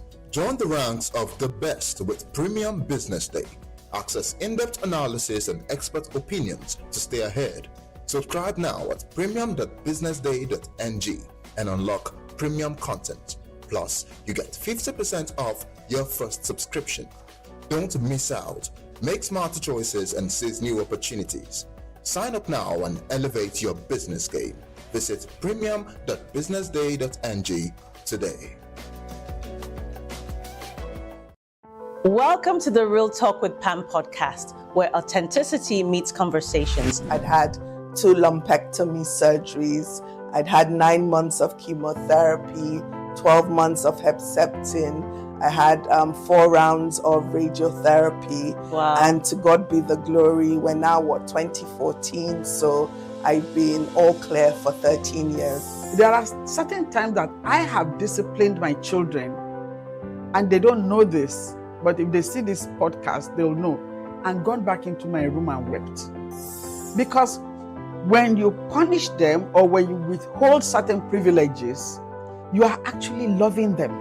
When you let them have their way with everything, you are destroying them and destroying yourself. Menopausal hormonal therapy, or HRT, is the last resort for many women. But lifestyle, don't smoke. Alcohol is terrible. Alcohol. It's terrible? Alcohol and smoking would increase your chances of breast cancer way more than HRT would. Right. Oh, wow. There are so many things out there. How many again take? Yeah. What about yam? Yeah. So many things you can take. But the problem is, you hear, that one is good, you buy it. This one is good, and then you They end up having all these different things. Real Talk with Pam remains committed to fostering authentic conversations that inspire and empower. This is Pamela Igbo. I am your host of Real Talk with Pam show.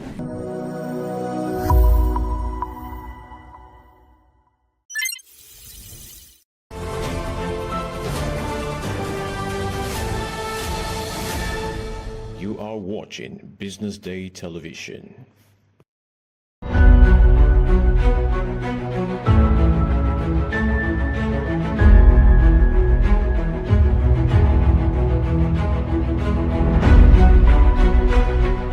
On behalf of our author and Business Day, I unveil this book or recommend the book to everybody in Nigeria and Israel. Thank you very much.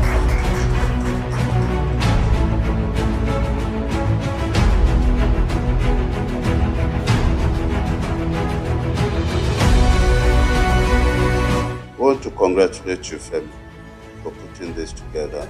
I'd like to thank Frank Agbogu, Business Day, for giving him the platform to do this. I was part of this because our facility was asked to answer questionnaires and fill forms.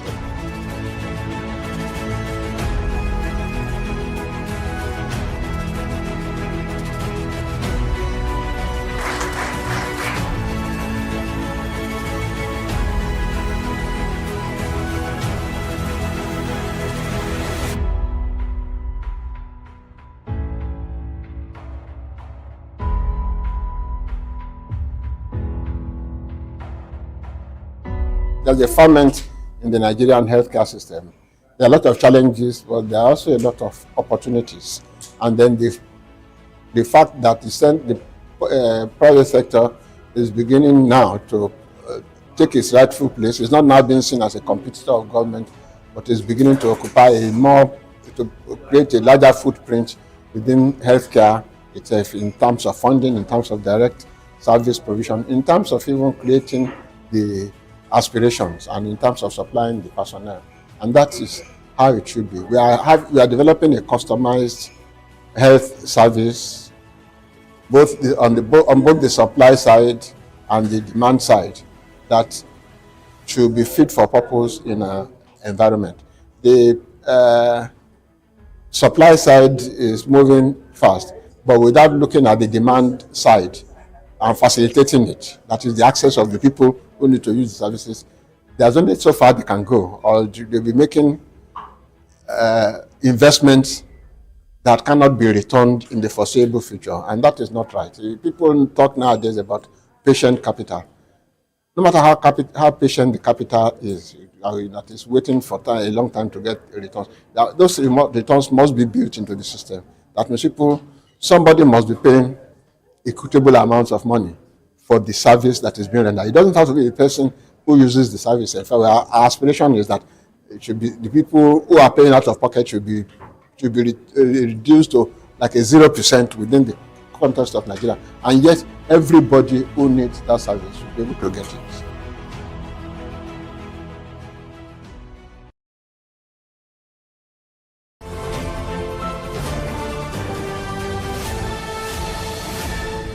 You are watching Business Day Television.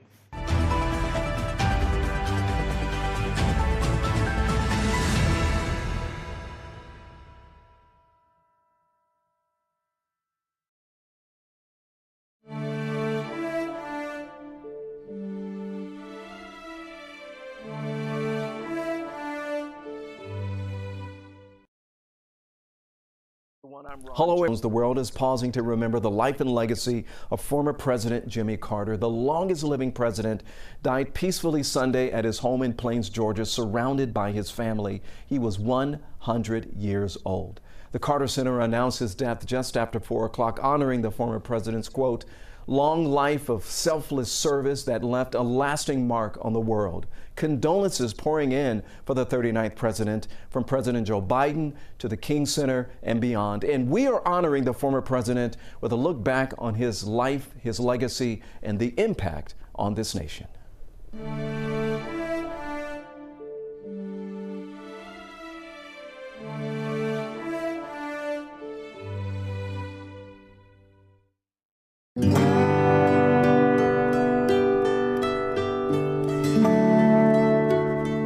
Although Plains, Georgia has made its mark as the birthplace and home of Jimmy Carter, the boy who grew up to become president actually spent his formative years in a place even smaller than Plains, 2 miles away in an unincorporated and predominantly black community called Archery. During the dry season, when we were cultivating crops and planting and cultivating and harvesting, we were extremely busy in the field. And Daddy was a very good taskmaster. He taught me the benefits of hard work. Daddy was Earl Carter, a larger-than-life farmer who successfully ran a country store in Archery and an agricultural warehouse in downtown Plains. Mama was Lillian Carter, a spirited woman who worked as a small-town nurse. When he graduated from Plains High School, Jimmy Carter went to a community college in nearby Americus, then Georgia Tech. But Earl Carter wanted his son to go to the Naval Academy, and 2 years later, Carter received a wartime appointment. It put Jimmy Carter in U.S. Navy submarines and sent him around the world. He would marry Rosalind Smith, a hometown girl who grew up just a few doors away from the Carter family. A few years later, Carter returned home and entered the world of politics. His first victory was a state Senate seat. I was able to get a 4-year college approved in Americus, our county seat, and that got me reelected without any opposition. And then I decided to run for the U.S. Congress against a Republican incumbent, Bo Calloway, who's from West Point, and he was an antagonist of mine in many ways. He withdrew from the congressional race and left me with the congressional race won. I decided he wanted to run for governor. I decided to run for governor against Calloway, so I ran for governor 66 and lost. And against Lester Maddox. And against Lester Maddox. Lester Maddox was a fiery segregationist who didn't get enough votes to win the election, but became governor after the legislature stepped in. Carter went back to Plains and plotted to run for governor again. It was a race that shook the state in 1970. This time, he won. I say to you quite frankly that the time for racial discrimination is over. Carter's inauguration speech stunned his listeners, but that speech, as well as his 4 years as governor, gave him a reputation as a new kind of Southern politician. People were looking for someone that was not from Washington. Jay Hakes, another early key Carter supporter, was impressed immediately with Carter's command of detail on major issues. Hakes believes it was Carter's status as a Washington outsider and his faith-based ethics that resonated with most voters as he was running for president. We now have a projected winner in the presidential election. NBC News projects James Earl Carter of the state of Georgia elected the next president of the United States. When Jimmy Carter brought his good intentions into the White House, I, Jimmy Carter, do solemnly swear that he began with an ambitious agenda. President Carter attacked the energy crisis, fuel shortages, and rising prices. He created the Department of Energy. He told us we all must do our part. all of us must learn to waste less energy. This was the president who, in March of 1979, engineered the Middle East Peace Treaty, just 6 months after the preliminary agreements were first reached at Camp David, one of the greatest diplomatic achievements in U.S. history. Carter's involvement was very, very necessary, and this brought peace between Egypt and Israel that has lasted to this day. Jimmy passed more legislation than any president except Lyndon Johnson since the World War II. Good legislation. We're making friends in the world. Most presidents, after they're done with office, they're playing golf, they're on the lecture circuit sometimes, they serve on corporate boards. He made it a mission to continue what he thought was important to the world. And what was important? First, fighting for justice. The most enjoyable and exciting, challenging things are when we break down those barriers and reach out to others. The Carter Center, since 1989, has worked with 38 countries to monitor and ensure fairness in nearly 100 democratic elections. On the other side of the planet, guinea worm disease has affected millions. Carter championed its removal, and in 3 decades, the number of cases dropped to dozens. The only other disease eradicated ever, smallpox. And with every cause, Carter aimed big. In 1976, a humble husband and wife in the humble city of Americus, Georgia, founded a humble nonprofit, Habitat for Humanity. The goal? To build houses for those in need. It remained humble until it courted a former president. His approach to Habitat reflected his outlook overall, affecting the world and never forgetting its roots. It is the strength of a global icon, the strength of a man from Plains, Georgia.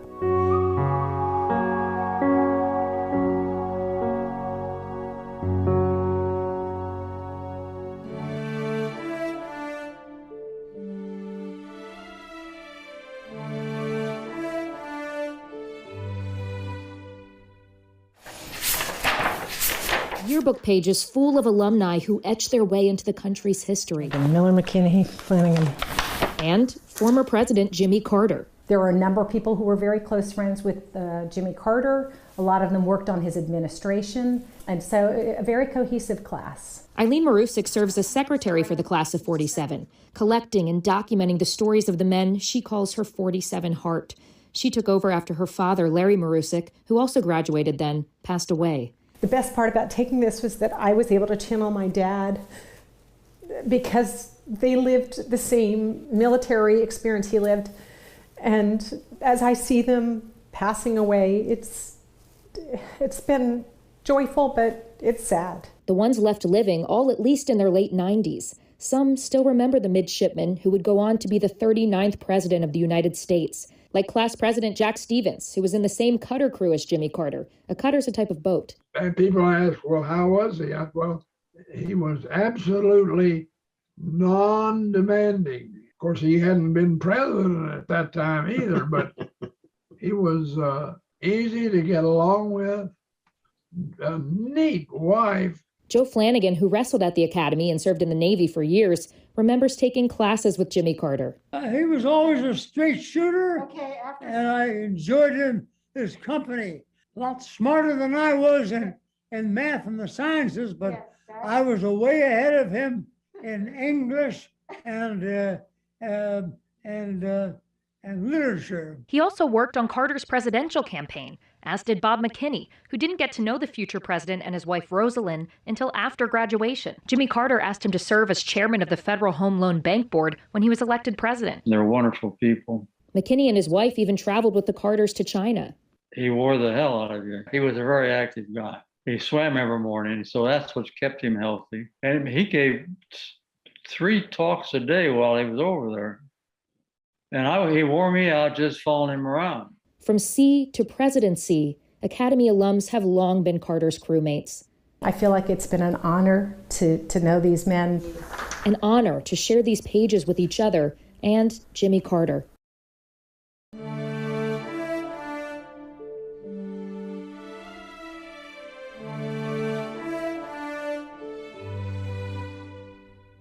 This is good barbecue, isn't it? In 1962, a stylish and progressive Augusta Democrat named Carl Sanders was plotting a run for governor of Georgia. Meanwhile, in South Georgia, another Democrat was plotting his first run for political office. Jimmy Carter had his eye on the state Senate. The reason he got into that race in '62 was, by that point, you knew Carl Sanders was going to be the next governor. It was a fresh face, kind of Kennedy-esque, was the way Sanders was often described. And Carter says he wanted to be part of that. That would be exciting to go to the legislature at that time. And when the 1962 election came around, there was a threat of closing the public school system if one classroom was integrated. In fact, our #1 candidate for governor, Ernest Vandiver, who was a very fine man, would hold up one finger and said, "No, not one." So I thought, in my idealistic way, I would go to the Senate and protect the public school system from closing down and let them be racially integrated. And so that's why I ran for the Senate. But Carter's first political race got caught in the crosshairs of a corrupt political kingpin from Quitman County named Joe Hearst.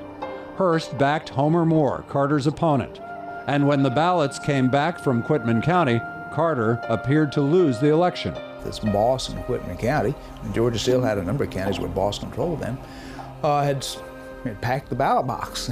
They were brought in, tied up, and they were in alphabetical order, and some of the people that had voted were already dead. It was pretty flagrant that there had been phony ballots put in the box. Carter and his backers complained to authorities in Quitman County who did nothing. So Carter talked to reporters in Atlanta who smelled a story and beat the drum about the crooked county that stole the election. It was pretty flagrant that the person who had voted just before the polls closed said I was number 332 or something like this, and there were 1 or 2 people after me, and yet when they counted the ballots, there were over 420 of them. So, yeah. Hearst eventually went to prison while Jimmy Carter went to Atlanta and took his seat in the state Senate. He became known as a detail-oriented freshman who backed education funding but otherwise kept his head down. 2 years later, he won re-election unopposed. I was able to get a 4-year college approved in America as our county seat, and that got me re-elected without any opposition. And then I decided to run for the U.S. Congress against a Republican incumbent, Bo Calloway, who was from West Point, and he was an antagonist of mine in many ways. He withdrew from the congressional race and left me with the congressional race won. I decided he wanted to run for governor. I decided to run for governor against Calloway, so I ran for governor in '66 and lost. And against Lester Maddox. And against Lester Maddox. Lester Maddox was a fiery segregationist who didn't get enough votes to win the election, but became governor after the legislature stepped in. Carter went back to Plains and plotted to run for governor again. It was a race that shook the state in 1970. It was a very ugly race. Carter's opponent was former Governor Carl Sanders, who had established himself as an integrationist at a time when racial politics were still incendiary in Georgia and in much of the South. Segregation now! In the presidential election 2 years earlier, Alabama's segregationist governor, George Wallace, won Georgia's electoral votes. And so in 1970, when Carter runs for governor, he runs as, I'll put him up in the governor's mansion. Now, was Carter running as the Wallace candidate, or did he pay lip service to Wallace just enough to try to win some votes from those type of folks? Anti-desegregation, and Sanders was not, so you had a clear divide there. That year, leaflets circulated linking Carl Sanders with African Americans, including Martin Luther King Jr. President Carter about the 1970 race. You didn't run as a segregationist, certainly, but you sent some signals that you were welcoming to people who were in favor of segregation. Well, the vast majority of Georgian voters were in favor of segregation, and I didn't want to say anybody who has been a segregationist don't vote for me. So I was searching for votes among all the people of Georgia, whether they were integrationists, which were very rare back in those days, or the vast majority who were basically segregationists, yes. But I never appealed in any way to racial animosity or racial segregation in my campaign. Jimmy Carter, do solemnly swear. And I expressed my views quite clearly on Inauguration Day. I say to you quite frankly that the time for racial discrimination is over. Carter's inauguration speech stunned his listeners. But that speech, as well as his 4 years as governor, gave him a reputation as a new kind of Southern politician. President Carter told me one time the best job he ever had was governor of Georgia. He always revered the time he was governor. He made a lot of changes when he was governor. Reorganized the state, zero-based budgeting, all these things that are buzzwords today first came from Jimmy Carter when he was governor of the state. He was very progressive. It was a reputation that took root nationally in the 1970s.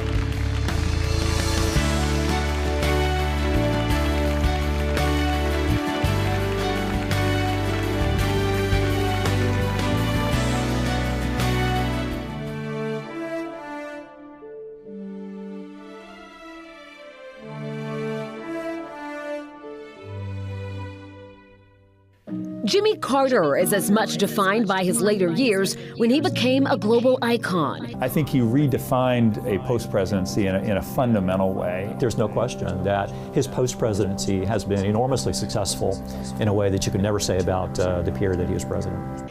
Any discussion begins at the Carter Center, a base for humanitarian efforts worldwide. The Carter Center, since 1989, has worked with more than 36 countries to monitor and ensure fairness in more than 100 democratic elections. He's flown around the world. He has been involved in ongoing dialogues with different countries. Good to see you. Good to see you. That has been a tremendous public service. The former president paired human rights campaigns with programs for health. On the other side of the planet, guinea worm disease has affected millions.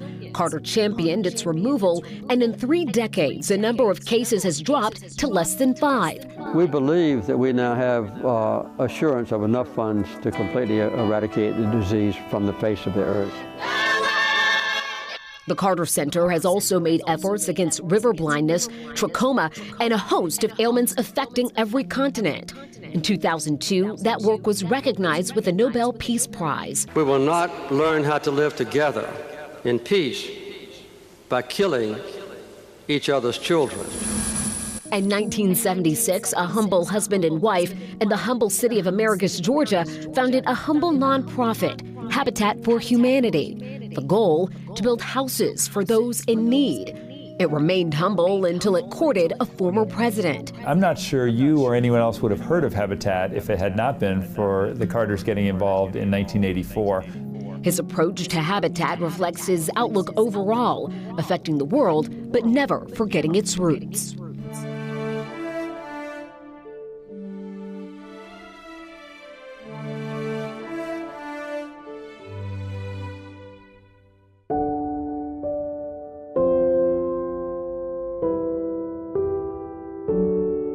A global icon, a champion for justice, a dedicated public servant who never forgot his roots.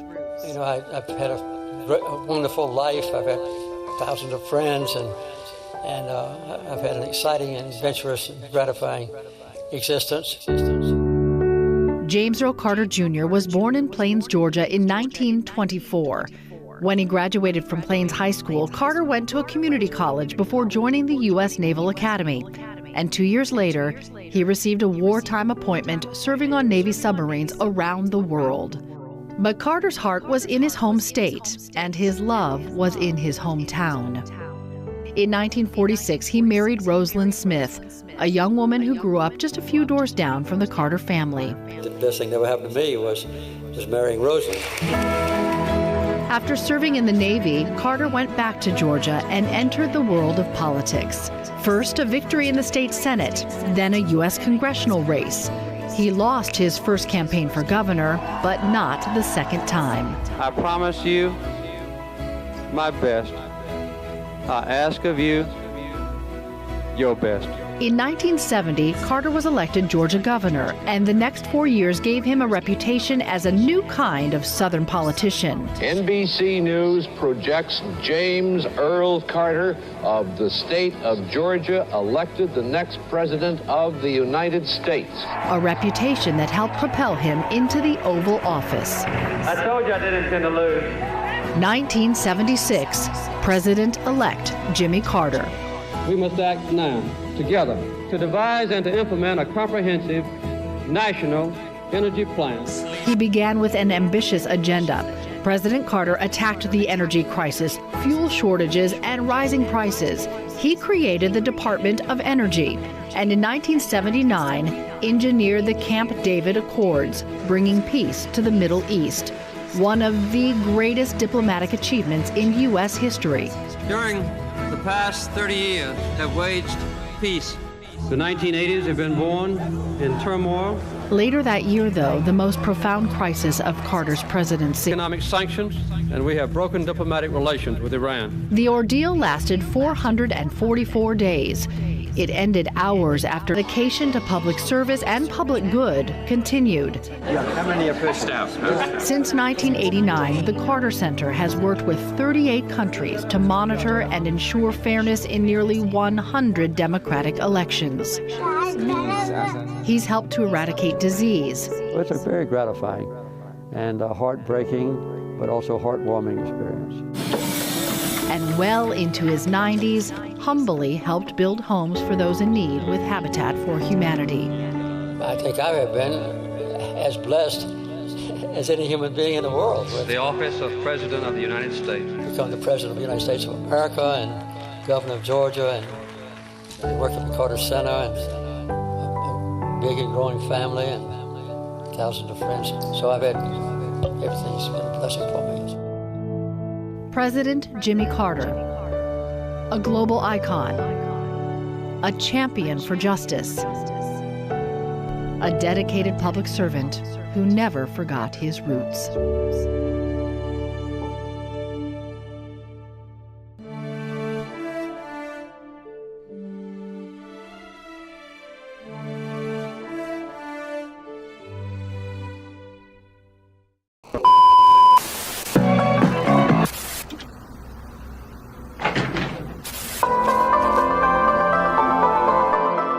This is the Business Day television broadcast. Welcome to the Real Talk with Pam podcast, where authenticity meets conversations. I'd had 2 lumpectomy surgeries. I'd had 9 months of chemotherapy, 12 months of Herceptin.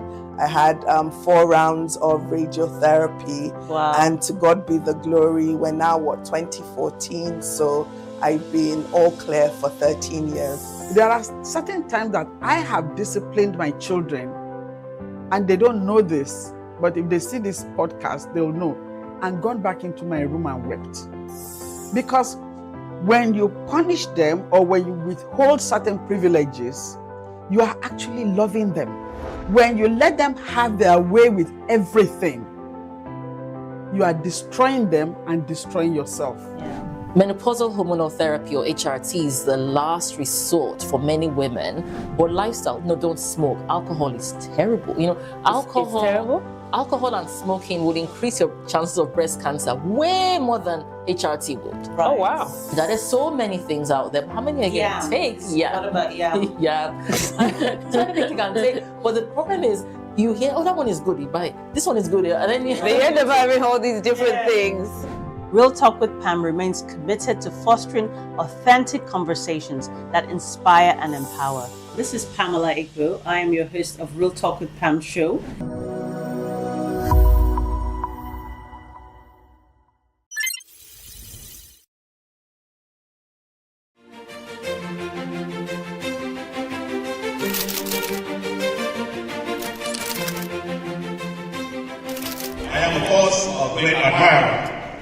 the impeccable credibility, professionalism, and business savviness of BusinessDay. If you really mean business in Nigeria, start your day with BusinessDay.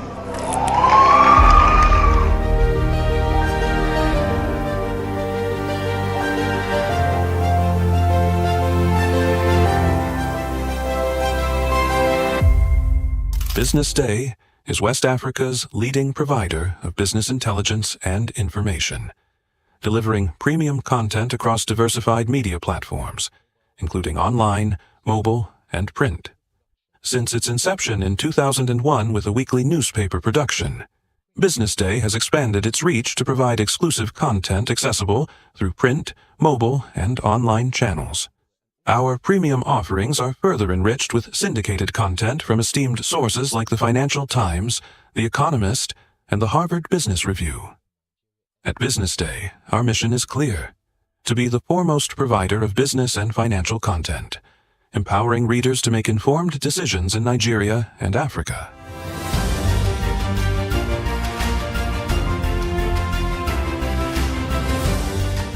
Since our establishment, we have been committed to delivering insightful, relevant, and accurate information about Nigeria's business and finance environment, while contextualizing the impact of global events. We monitor the stock market, analyze the companies driving it, and report on government policies and their economic implications.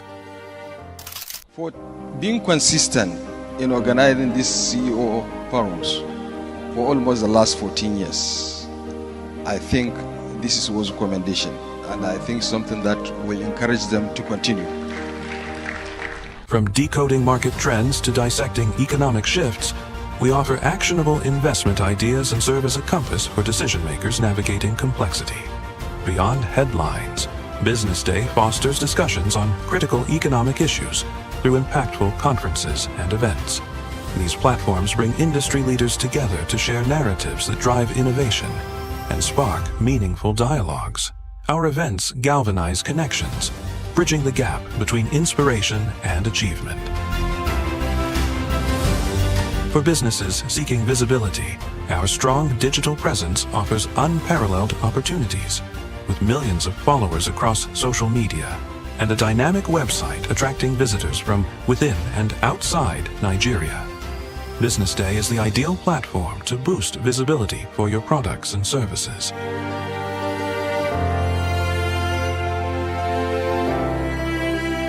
If you're looking for in-depth analysis and expert opinions on Nigeria and Africa's business landscape, BusinessDay is your guide.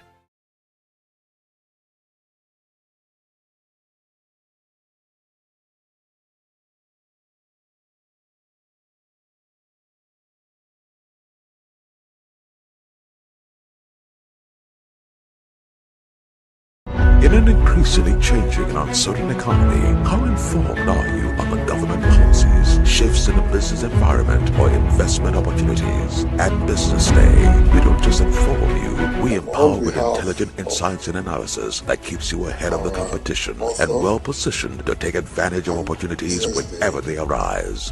Join our exclusive community of BusinessDay subscribers and receive unlimited access to our award-winning content on desktop, mobile, and tablet devices, and get access to our daily e-paper. Visit www.businessday.ng/subscribe or email subscription@businessday.ng today to get started.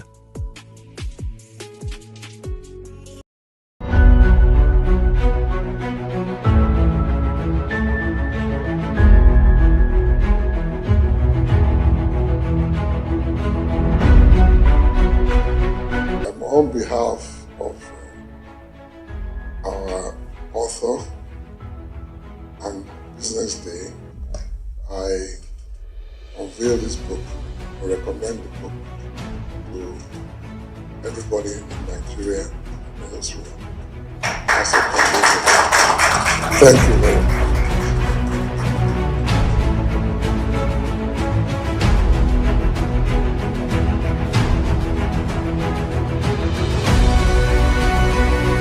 I want to congratulate you, Femi, for putting this together. like to thank Frank Agbogun, part of this.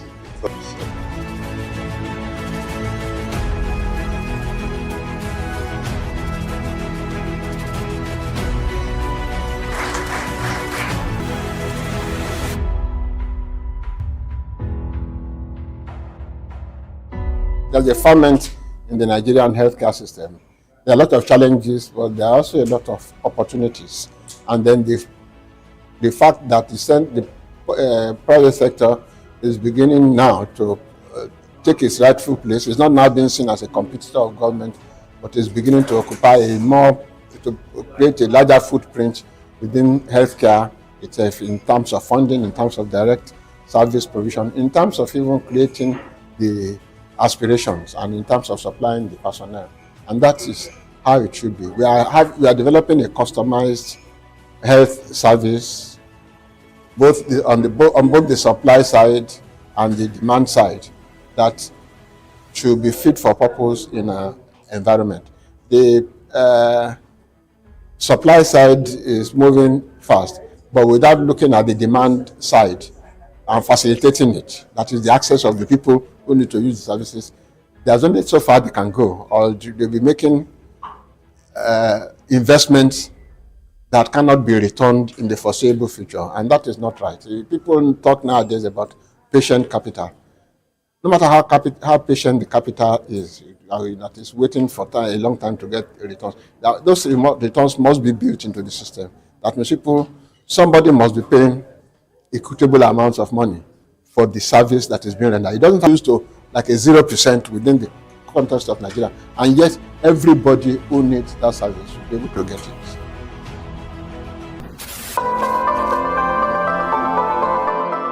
This is the Business Day television broadcast.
Thank you, Elizabeth. Good morning, everyone, and utter apologies that we're starting way behind time. It's not deliberate. We wish we started earlier, but here we are, and we will not waste your time. My job is actually the easiest, if I can get this to work.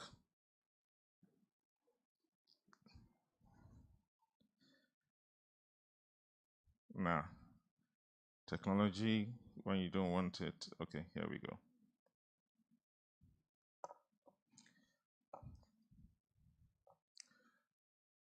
Very well. Tourism, our maiden conference on tourism. Is tourism about size? No, I don't think so. There's a story of Mauritius, population 1.3 million, used to grow sugarcane. Today, and in the 1960s, they had a per capita GDP of $260. Today, it's over $10,000. A good chunk of that is from tourism. Size doesn't matter. Safety. Must a place be safe for you to go on tourism? We all know the story of Rwanda. The picture many people have in the frame is skulls, bones, dead bodies. But today, if you watch football, the EPL, on the armband of Arsenal is Visit Rwanda. Rwanda today is one of the foremost eco-tourist destinations in the world. But a little away from Rwanda, you have safari. Guess where? In South Sudan. South Sudan is the world's most dangerous country. The world's most dangerous country. But there, you can go on tourism and watch where the cub migration is the world's largest by land mammals. So safety isn't a deterrent to tourism. Is there soft and hard infrastructure? Yeah, probably. Manpower, the roads to those places, they matter. Sometime last year, I was in Marrakesh in Morocco. Just sun, herbs, and history. And they learn to sell that. And you have an influx of people because they have an airport right there connected to several places in Europe, and you can catch a flight to Marrakesh regularly. Marrakesh, South Africa. Is what I hear in the background. Nigerian music. You meet people, you say you're from Nigeria, and they're talking about Nollywood, talking about food. Now, something also is going on that is also signaling why we should be taking tourism in Nigeria very seriously. There's a complaint about over-tourism. Throughout summer this year, in Switzerland, Spain, Italy, Indonesia, Greece, people are complaining that there are too many tourists. The pre-COVID level of tourism has just gone up a notch higher, and people are tired of people flocking into their countries. So probably they're looking for new destinations. In Stellenbosch, way at the southern end of South Africa, they make wine. What are they trying to do? Keep that sense of a small place, build that and feel, okay, what it feels to make wine. So they know there's a need for demand, they're putting the infrastructure, but there's to be unlocked. I'm not the expert. I'm just setting the pace. And I think we had something already this year that sort of speaks to the potential. And there are many other things, pockets of them, which is the situation, which is the problem. There's just pockets of opportunities, that needs and what have you, just because of a picture and then the story behind it. Let me take you back to what I said about each time I travel and I hear Afrobeats in the background, the nightclubs, people talking about Nigerian food. That already is an export that can now draw people into the country, where we can have, for instance, themed tourist organizations. A hotel does that already, just targeting a special time of the year, and you have people come around and you build something around it, give people a reason to come visit Nigeria. So ladies and gentlemen, that I hope will be one of several things that will be discussed today. Those opportunities that can be unlocked along that value chain. So my job, as I said, is to just give you a warm welcome and thank our sponsors, and thank you for defying Lagos, because Lagos happened to us today, but we are here, and I hope we will have a wonderful, rewarding, and fruitful time. Thank you very much.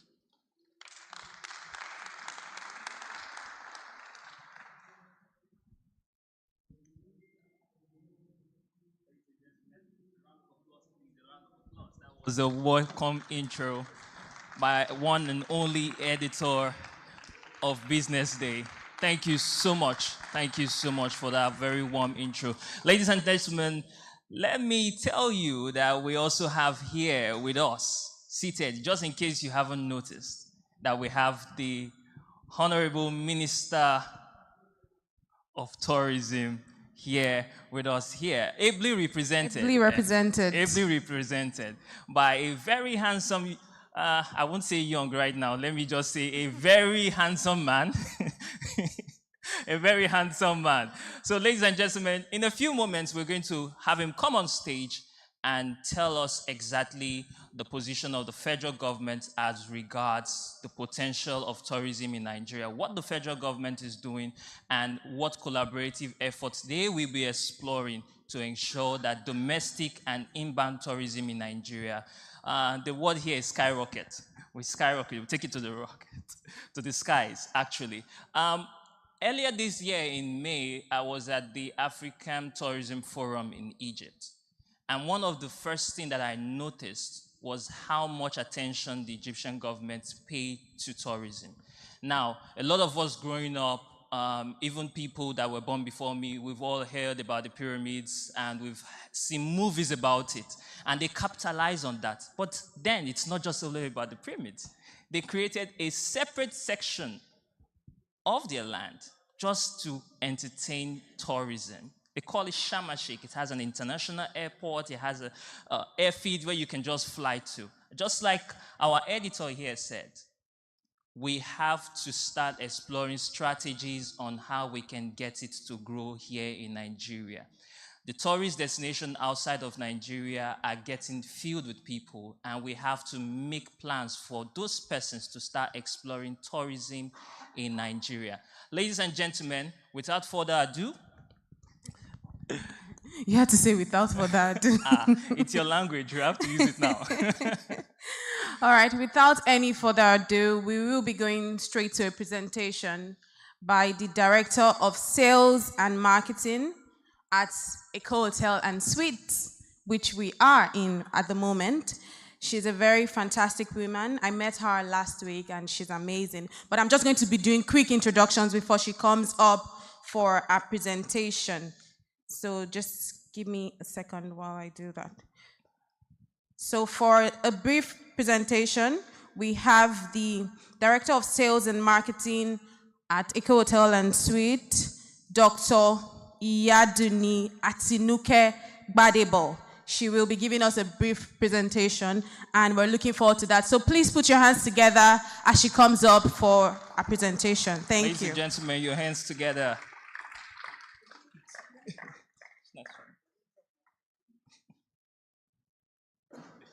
You good? Thank you. Welcome. Thank you. Good morning, ladies and gentlemen. My name is Dr. Mrs. Iyaduni Gbadebo, and I am Chief Slave of Eco Hotel and Suites, proudly so. It excites me to see in recent times a lot of opportunities where conversations about tourism and hospitality is being had. And the reason why it excites me is because Nigeria is a ticking time bomb, whether we want to accept it or not. Oil has become old and very unattractive. Human capital development has become the new breakfast, lunch, and dinner.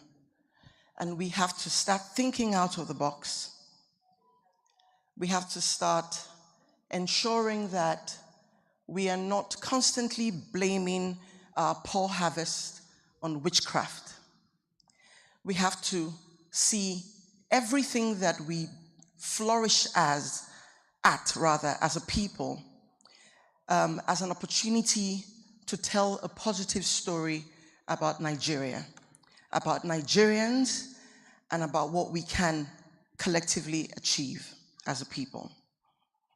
I've been in Eco Hotel for the last 13 years, and one of the reasons that I stayed on is because I had hoped for a day that I would get an opportunity to bring theater back on stage. This is what I studied at school.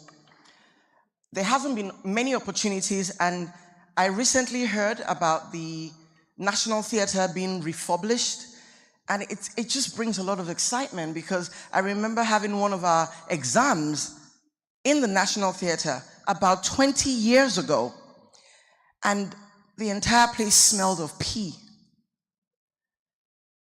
A national asset, something that could potentially, if we had harnessed it for the last 20 years, been giving us more money in addition to whatever oil is giving us.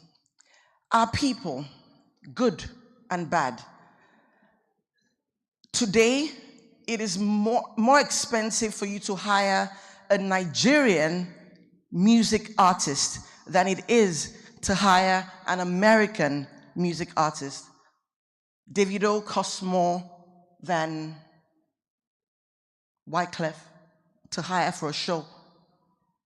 So while we're constantly, some of us jackpotting and finding jackpot as the only way out, which, I mean, I don't blame anybody who decides to jackpot. But for the rest of us who decide to stay here, I believe that it is important for us to start taking advantage of all the opportunities that surround us. Nigerian movies are being exported all over the world. Yahoo boys are exporting all over the world. They're doing something. How can we turn Yahoo to tourism? How can we bring them back here and use all that brain and that fraudulent, how can we channel it right and then begin to export it as refined crude, whatever that means? I know that you're expecting me to make a speech about Christmas and all the things that happen in Christmas. That's the side story. Every year for the last 6 years, I have mandated and demanded and fought to ensure that Eco Hotel moves from being seen as a business hotel to a tourist destination. And 6 years down the line, over the 12 days of Christmas, we started hosting from 350 people to 4,890 people over 12 days. Tell me tourism isn't working. It is working. We are making a lot of money. And we started out with corporate clients refusing to sponsor us, so we had to spend money to make money.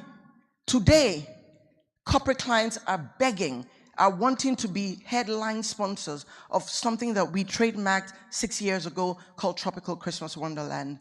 Last year, I had 15 families from Europe. 15 families from Europe. And I'm counting because I know that the numbers are growing every year. One day, we will create something in Nigeria that people will come to. It would be the talent of our people, the resourcefulness of our people, the resilience of our people, in the midst of all of the madness that we're having to deal with. I'm excited that the representative of the Minister for Tourism is here today. You are my most sought after human on earth. I'm looking for you to stand by us every time we do an event that takes Nigeria one step forward in tourism, for you to stand by us and own it as well. Because when we stand together, that voice projects much louder. And we would not continue to think that government is a joke. So I'm very pleased that you're here today, sir. And I know that there are a lot of speakers here that you would thoroughly enjoy. Last week I was at a conference, and I was very proud to announce that I took my children, rather than go to London for summer, to Jara Beach over the weekend. First of all, that's all I could afford, because, you know, Nigeria is happening to all of us. And secondly, it was a choice that I thought they would learn to enjoy. So, as we were driving to Jara Beach, I said to my sons, imagine this is a plane that you're driving on. Sometimes it gets bumpy, doesn't it? Because the roads were bumpy. But when we got there, it was cool breeze. The staff were excellent, very small compared to the kind of space that I'm used to, but everything was personal. You know, I saw Nigerian staff that were happy to do the work. Madam, how are you? And they smiled, and they, you know, it brought a lot of joy. And, you know, thank you. We didn't need a white man to do this for us. We love that he's done it, but we didn't need him to do it. So, you and I have a role to play, and I'd just like to say that I'm playing my role through my organization, and we're doing great things. We're making billions over 2 weeks of Christmas. And the first thing that would prove that we're serious about changing this narrative is if you guys commit to buying a package this Christmas at Echo Hotels. And even if you don't commit, people who come will buy, and you will hear about it. And you would have wasted your money going to London and America and all those places that your valueless Naira will get you. Give me the Naira, and I'll give you an absolutely fantastic family Christmas. Thank you very much. A continuous round of applause for that awesome presentation by Echo Hotels and Suites. Thank you so much, Oladuni. Thank you so much. Iyaduni. Thank you so much. Thank you so much, ladies and gentlemen. We're still here. We had to get our headline sponsors out of the way because the big elephant is here in the room. Of course. And of course, we have to make sure that the federal government was well represented. They have the whole field day. Ladies and gentlemen, like I earlier said, we have the Minister of Tourism, Lola Adejon, here in the room, ably represented. Yes, ably represented by the Special Advisor, Technical, Mr. Otoide Ayemere, and he will be giving us the keynote address on this inaugural occasion. Please, as he comes up stage, please, may we with rise a on our feet? resounding round of applause. A resounding round and of possibly applause. on your feet, please give him Thank you a so round much. of applause. Thank you so much. Private sector can play all they want, but the federal government is important. So please, a round of applause. And without them, there's really nothing we can do. Thank you very much, sir. Thank you so much. Good morning, ladies and gentlemen. I've gotten way more compliments this morning than I anticipated. My head is thoroughly swollen, and I will extend the warm regards to Madam Lola Adejon. My name is Otoide Ayemere. I am the SA Technical, so the Minister of Tourism, the Honorable Minister of Tourism, representing her today on this amazing event. Due to unforeseen circumstances, she unfortunately couldn't make it, but she has sent her thoughts. I would read through them and occasionally interject with my thoughts.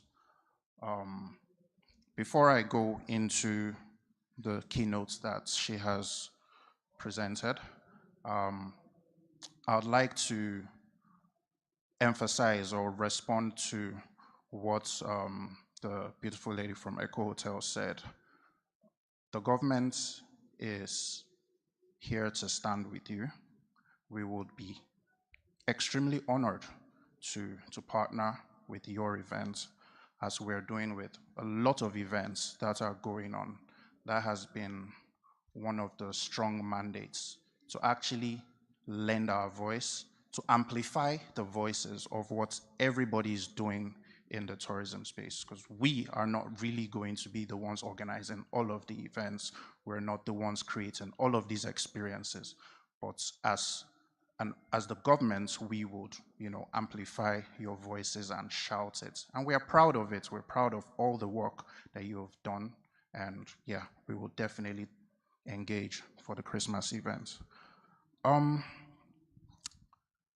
Distinguished guests, esteemed members of the press, fellow stakeholders in the Nigerian tourism industry, welcome to the Business Day Tourism Conference 2024.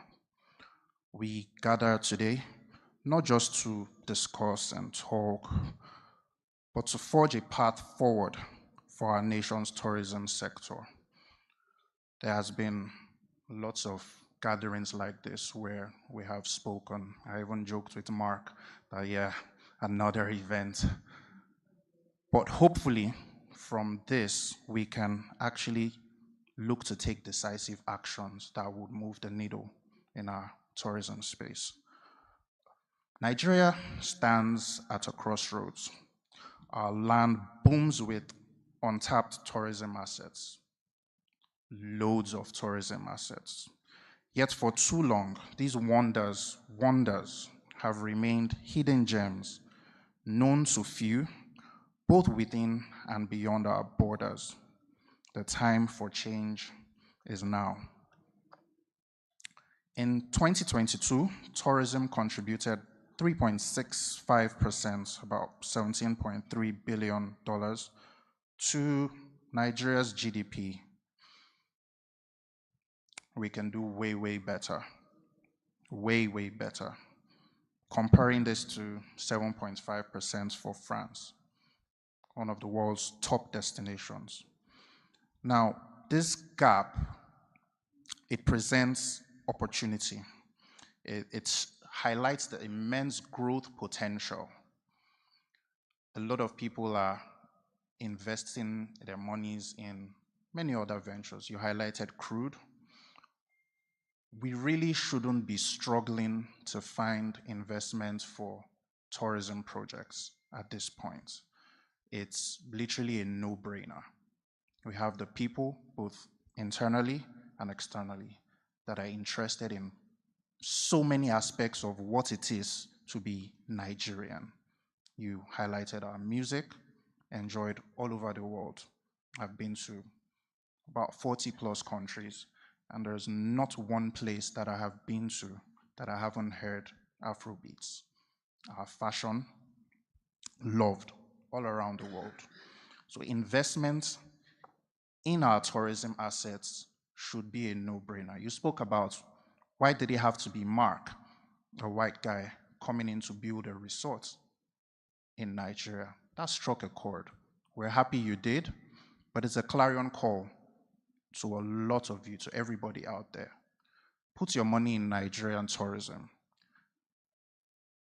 There's very few things that are as guaranteed as that investment.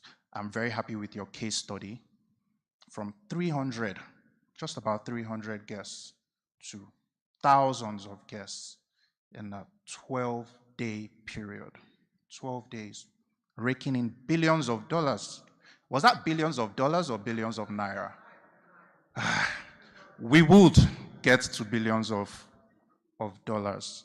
I was very excited to hear that, and I will take that as one more key statistic as we are marketing ourselves to investors to come and invest in Nigerian tourism. We have thousands of attractions and festivals across every single state. You touched on Mr. Steez from the Ojude Oba. That's just one festival. With the press it got, you see the ripple effects. These are case studies. This showcase the immense potential. We are sleeping on a bicycle by not pushing forward, the culture, the assets that we have. I took a trip to Cross River to see the Agbokim waterfall. I sat at the foot of the waterfall. Luckily, captivated me. How many in this room have actually seen that waterfall? Less than 10 hands. So, to coming. But has easily 200 million people, rural communities. If it wasn't just 10 of you would have bought a bottle of water, things would be provided by the community. If everybody here visits Abokim, that's a multiplier effect. You are boosting the economy by visiting our domestic tourism assets. Our strategy for unlocking Nigeria's tourism potential rests on some key pillars, but to mention a few. Firstly, community engagement and skills development. This is not just about creating jobs. It's about fostering a culture of excellence in service. Our people are our greatest assets. While tourism currently supports a mere 1.9 million jobs, nearly 3% of total employment, there is significant room for growth. We must equip Nigerians with the skills to deliver world-class hospitality, just like Mark has done with Jara Beach. I don't know anybody that has visited Jara that doesn't have great things to say about Jara and their experience. And the notable thing they always compliment is the service they got. Everybody comes with a smile. To harness this potential, the federal government, we have launched two key initiatives. What Honorable Minister likes to call the doctrine according to tourism. It's a nationwide campaign in collaboration with the National Orientation Agency to equip local communities with tools and let them reorientate their thinking to embrace tourism for economic growth and cultural preservation through workshops, awareness programs, and consultations. The initiative engages indigenous groups, youth, and women, ensuring that every Nigerian has a stake in our tourism industry, every single one. The Ecogenesis Incubator Series, a sustainable tourism entrepreneurship program launched in the FCT, Benue, Ekiti, and Lagos, and it provides boot camps for young entrepreneurs to refine tourism ideas, fostering innovation and sustainable growth, and just help them find funding for their ventures. I'm going to touch on funding a lot through this keynote. Second, infrastructure developments. Creating a seamless journey for visitors from arrival to departure is vital. A few of these attractions are undergoing revitalization to position Nigeria as a prime destination. For instance, boost that ecotourism appeal. It's one of the most beautiful places you would visit in Nigeria. If you've been to Obudu, you feel like you can touch the clouds. The air is so fresh, the skies are blue most times. The landscape feels like a dream. But people so often aren't able to enjoy that because the end-to-end story, arrival to departure, isn't as smooth as we would like it to be. So that is one of the key things we're looking to correct. The Ogbunike Caves in Anambra is improving visitor facilities and conservation efforts to promote it as a cultural and natural heritage site. The Oshun Oshogbo Sacred Grove is also undergoing conservation and infrastructure upgrades to maintain its UNESCO World Heritage status. The Kajuru Castle in Kaduna is restoring its historic architecture to attract tourists with interest in history. If you've seen pictures of that, looks like Game of Thrones, and we're like, oh wow, we have that here in Nigeria. The Yankari Game Reserve in Bauchi, you touched on South Sudan having safari. I've been there. I saw giraffes, saw zebras, and I see wild wildebeests. Is that what they're called? Well, we have all these assets. We just need to work on the end-to-end story and the infrastructure to make people able to enjoy this. Third, digital transformation to showcase Nigeria's beauty to the world is essential in encouraging travel and exploration to and around the country. We're working on creating a comprehensive database that allows us to, adequately measure and evaluate. At the click of a button, I want to know how many rooms do we have across the entire country. At the click of a button, I want to know how many people have come in the month of June, July, August.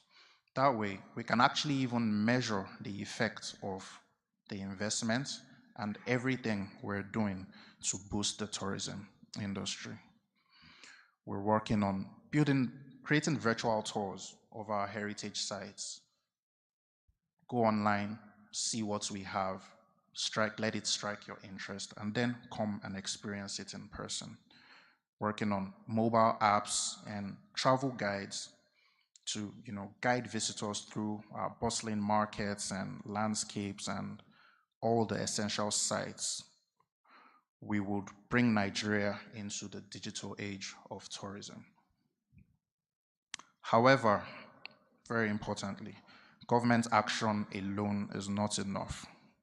We need your expertise, we need your investments, and we need your innovation. The private sector, media, and civil society must collaborate. I have to emphasize on collaborate, because we've been working in silos for too long. This is the time for us to put hands together, to create tourism products that highlights Nigeria, our sites, our art, our festivals, our food, our people. Nigeria is open for business. We really are.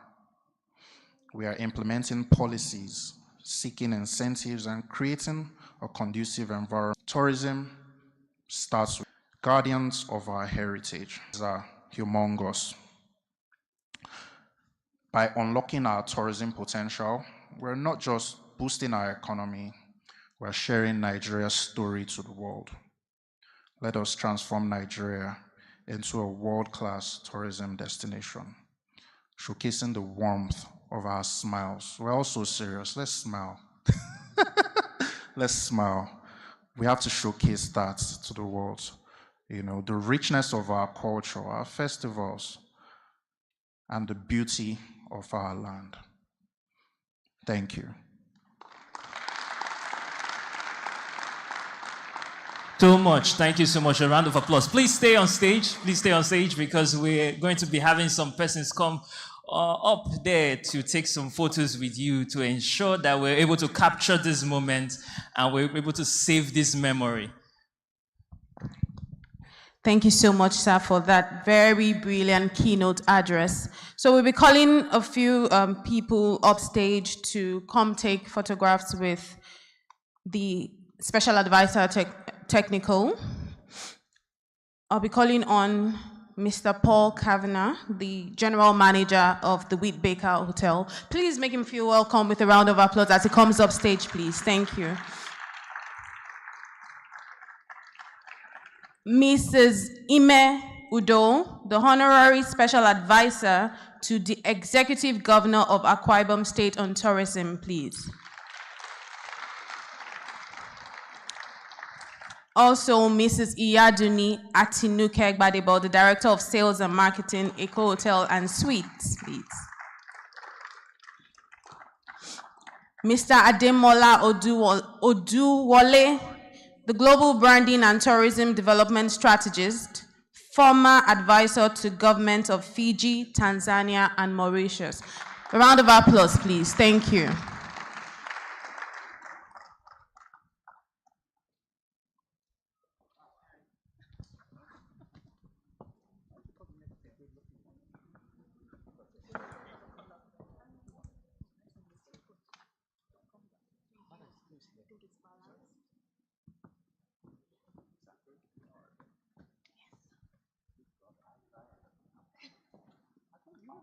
the photos is going on, ladies and gentlemen, we will now prepare your mind for our very first panel session. Panel session, yes, it's coming very soon. Our very first panel session will be coming in very soon, and it promises to be a great one. Most of you are already with the brochure, so you can go down and understand our lineup of speakers. While we say a very big thank you to everyone on stage. Thank you so much. Thank you so much for coming on stage. All right, so far, so good. We've had amazing keynote addresses. We've had amazing presentation. So we'll be going to our next presentation again. Very enriching conversations, and you will like this one. Our next presentation is by the General Manager of the Wheatbaker Hotel, Mr. Paul Kavanagh, who is here with us today. Please make him feel very welcome with a round of applause. Thank you. Thank you, sir.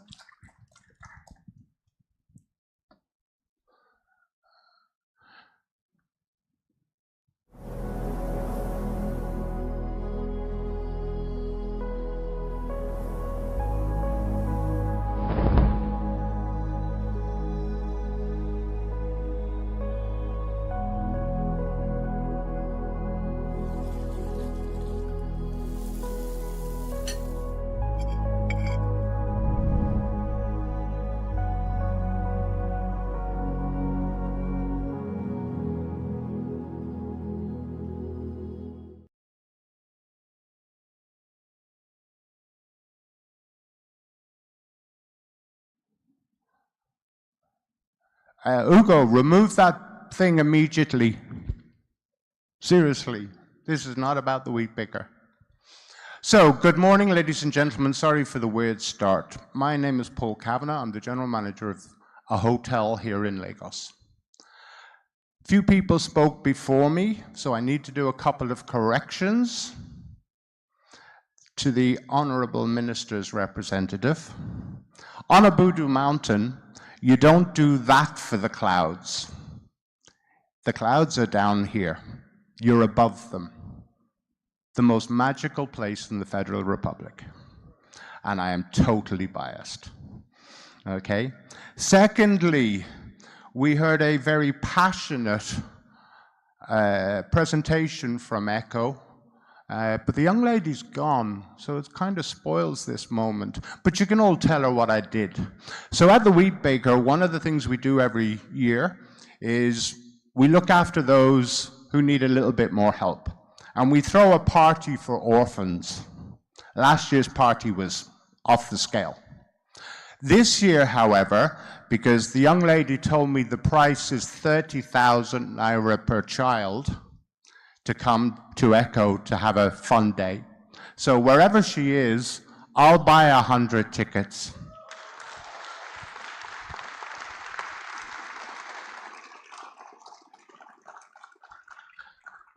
So on behalf of the Wheatbaker, we've just bought the first 100 tickets for that event.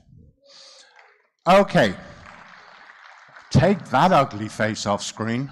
Can I please have my presentation at some point today? Because I'm now waffling. I'm looking really bad, Ugo. As you may notice, I can be a little cheeky at times. I am Irish, so we don't have filters. I may just say some things that for you lovely Nigerians, you might get a bit upset. And even though there's an honorable minister, I might say some things that are anti-government. However, for the record, I'm not British. Okay, so I don't know how this works. No idea.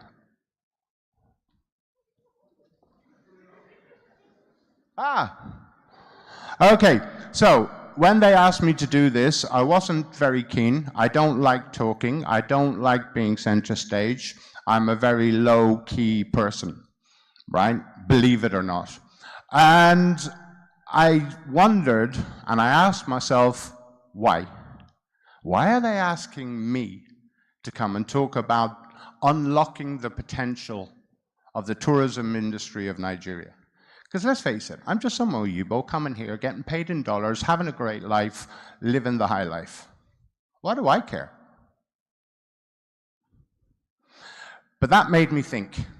It made me think, why? Well, that would be good. But why? Why do we want people? The editor mentioned that in certain parts of Europe and certain parts of Asia, at the moment, people are protesting. I could have made a bad joke there. People are protesting about tourism. We don't want tourists. Go away. Stop coming. Now, maybe that's an opportunity, because maybe we could invite them here. Or maybe there's lessons to be learned from Spain and Italy and France and Indonesia and Thailand that maybe tourism, not so good. We've heard people talk about ecotourism, which is an oxymoron. You get on a plane, you fly to another country, you look at a tree, you think it's great, you go home, you've just killed the ozone layer. Right? So why do we actually want tourism? No, Ugo, you're meant to be over there pushing the button. Okay, some of these numbers, and I don't know why it's not centered, some of these numbers, please note, I am not talking in any foreign currency, I am only talking in Naira, just in case. 29.7 trillion Naira in 2022. That's what tourism was worth to the federal country. Nigerian tourism industry employs 1.91 million people as of 2022. Interestingly, 3 years earlier, it employed 3.2. So the amount of people employed has actually dropped post-COVID. Lastly, and I've used the word estimated because I've seen 3 different numbers, and I picked the medium number. The tourism industry, its value is growing by 13.1% year on year. Obviously, that's thanks to the sales lady from Echo and the work she's doing. You guys are killing me with this. Why do people come to Nigeria? Come on, I could go to Bali, I could go to the Maldives, I could go to Dubai. Even better, I could go to Ireland. I'm biased. Why do people come? Why would people come to Nigeria? Are you guys friendly? Are you smiley, happy people? No lie. Guys, seriously, with the cost of fuel, don't lie to me, right? But why would people come? Is there a reason for people to come? Next page. Who? Because I'm going to do this really logically, and I'm going to ask more questions than I'm going to answer. Who do we want to come to Nigeria? Have we ever asked ourselves? If BusinessDay run a poll in their amazing newspaper and they say, who do you want? Who do we think? Does it matter who comes? To all of you, not as stakeholders in the tourism industry, as proudly Nigerians, does it matter who comes to your country? Does it matter? Do you care? Or if they're paying Naira or some other currency that we won't say, as long as they're paying, we'll take the money. You see, if you don't think about who you want, how do you target who you want? So who do we want? Is it the same for everybody here? Now, I heard earlier we have representation from the restaurant industry, we have representation from the hotel industry, from the resort industry, and it is the best resort in Lagos. He'll pay me after. But I didn't say change the page. Now you can change the page. Without a destination, you cannot plan your journey. You have to plan. The 5 Ps. And this is a message for all the young men in the room. Proper preparation prevents poor performance. Okay? Now you can change the page. So, is it our diaspora? Is it the Oyibo? Is it our fellow Africans? Is it Nigerians? There's 220-something million people inside this country. That's a very big market. And they're all here right now. And they know the place quite well. Right? Show of hands, just to make sure you're all still awake. Show of hands. For those of you who think, is it the diaspora? Raise your hands. 6. The minister said he wants the diaspora, so the rest of you should follow suit. Is it the Oyibo? No, we don't want the Oyibo. Mark, we better go. All right? But hold on. Don't the Oyibo have hard currency? Don't they overspend for things? So for all of you in the room, all the men in the room, to get a haircut, it costs you around here about 5K. It costs an Oyibo 30,000. You can charge them more. They're worth more money. They also use more services because they'll use the planes, they'll use the airports. They're a little worried, so they'll make sure they have proper car hire and protocol officers. Lots more people involved. But you decided on diaspora. Is it our fellow Africans? Oh, there's a few more for them. Tell that to the South Africans and the Bolt Uber story. Now, wow. Or is it our fellow Nigerians? Yes, so, right. So your marketing budget, I've just shrunk by about 90%. You can dash me later. Next page. I say again, without a destination, you cannot plan your journey. So far we've discovered that maybe we should be looking closer to home. And if it's not inside Nigeria, maybe it should be the diaspora. That changes the message. That changes the route to the message. That changes the whole story. And it's a lot easier. How? How are we going to do this? We're here to open the potential of tourism. You've decided you want to do it, although you don't know why.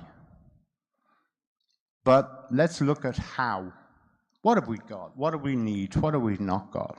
Now, let me just state for the record, I'm not going to be controversial. Yeah, my security department is down there. They won't let me. So I'm not going to be attacking anybody or anything like this. Let's stay on the positive. Let's start from the point there just isn't any money. Nobody's got any money. Nobody wants to spend any money. Why is it always about money? There's a few lines there. So I looked at it and I said to myself, what if there's no money, but I want to change or look for ways as to how we can reach, and you chose the diaspora. How can we reach them? How can we talk to them? What do we need? What have we got? Wow, that messed up. Okay. We have in this country 220 million voices. That's a lot of voices that could be saying positive things.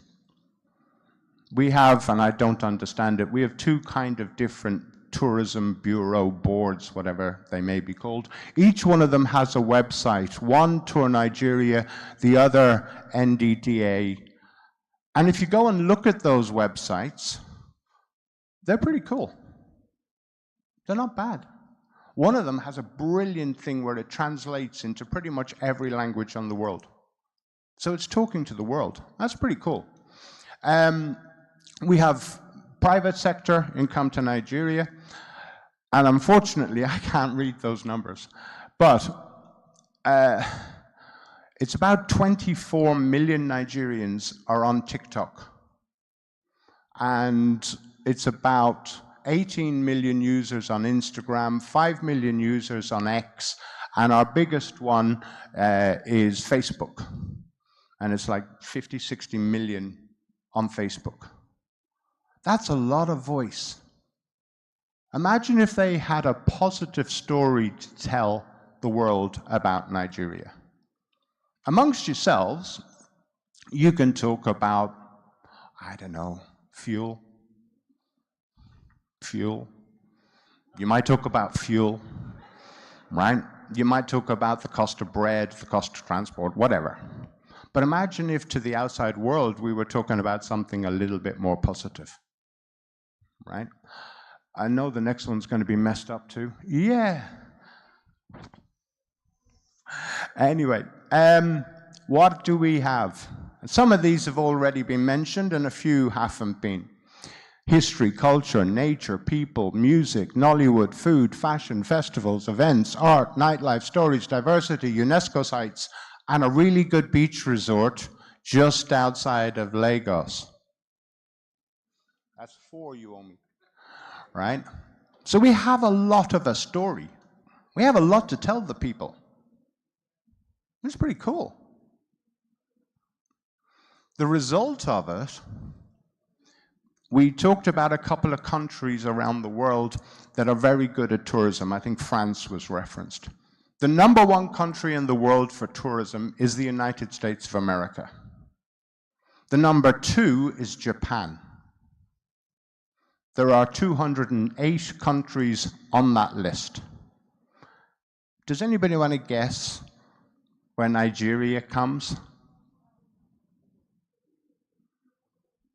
Thanks for the feedback. I love the interactive nature of this. I appreciate it greatly.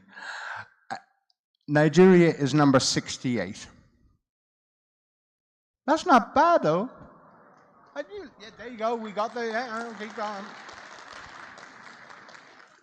68 out of 208. That's not bad. So do we actually need to increase? We're doing all right. But in contrast, Nigeria, as we stand today, is the 6th biggest populated country on Earth. By 2030, the 5th. By 2040, the 3rd biggest country on the planet. Maybe we should be a bit higher. Maybe. Right? Just a thought.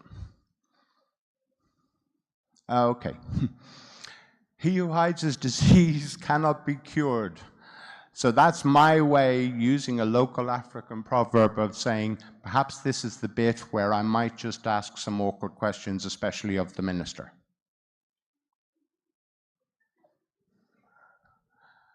What do we have? Oh, challenges. Imagine being an Oyibo, arriving at Lagos Airport for the first time in your life. And you're on your way to Calabar, to the Calabar Carnival. So you have to transfer from the new airport to the slightly older airport. How do you do that? No, seriously, how do you do that?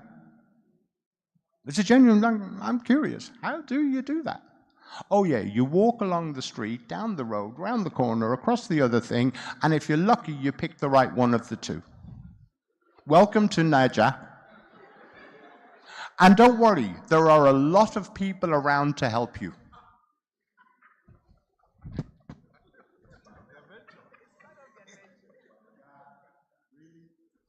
Anyway, We have other challenges. If you get in a car at the airport and you're buying an Uber that you've pre-booked, by the time you get to Ikoyi, because you're obviously going to stay at a hotel there, like the George, by the time you get there, the price of that car journey has probably doubled.